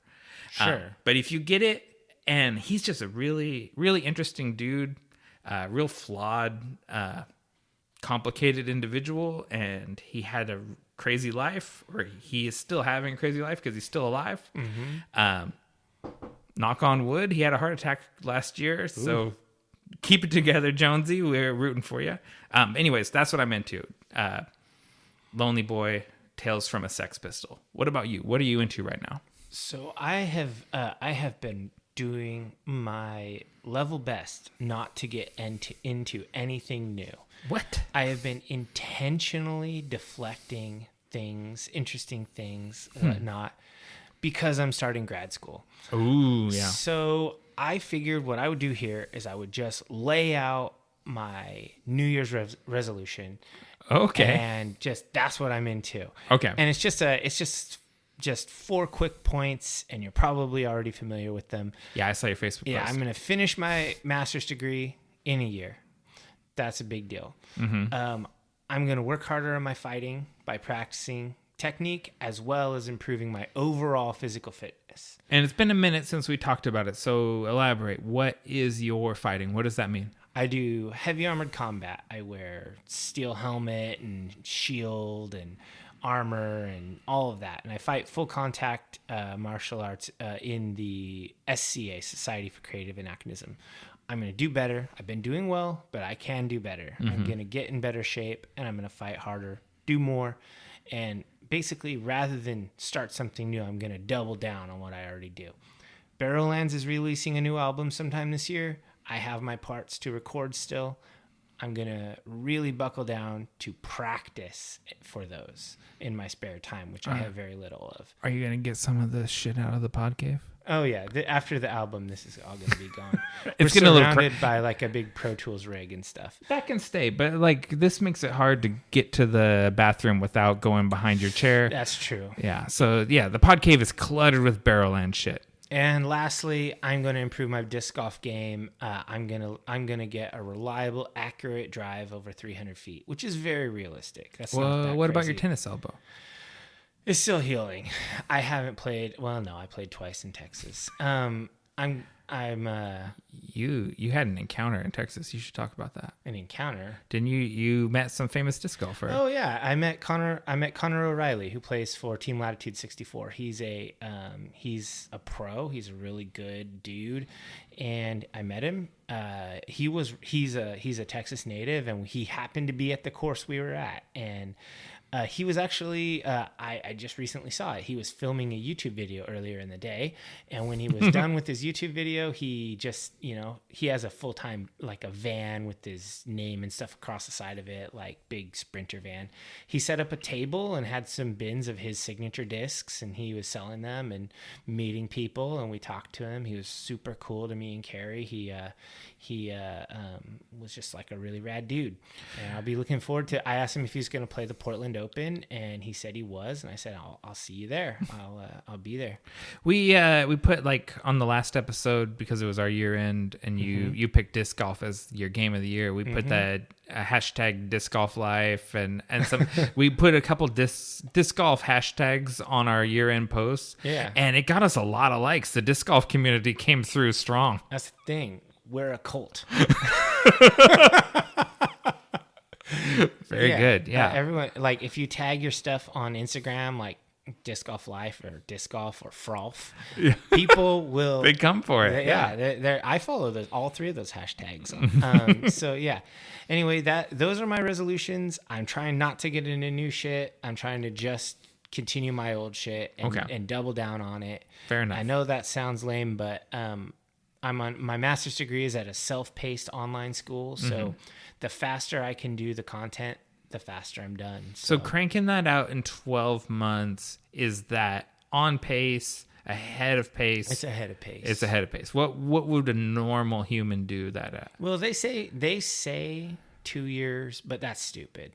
Okay. Like, legitimately, if you take 2 years, you're going slow as fuck. Okay. I think 1 year is like a fast clip, but not undoable. I'm going to try to actually do it before September.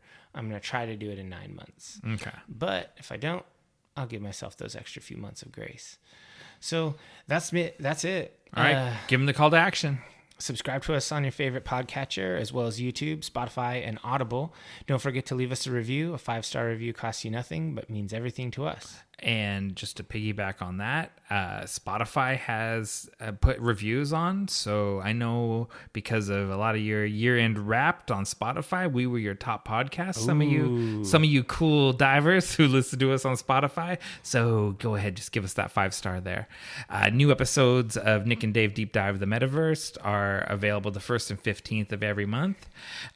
We are on all social media platforms across the Metaverse as Deep Dive the Meta. We are on Facebook, even though, like the Merovingian, we think it's trash.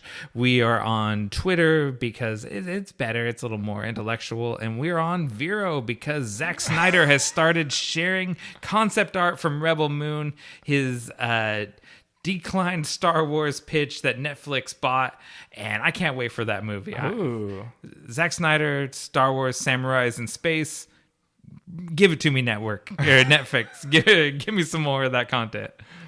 Well, I guess this is really goodbye. Don't say goodbye. Say good journey.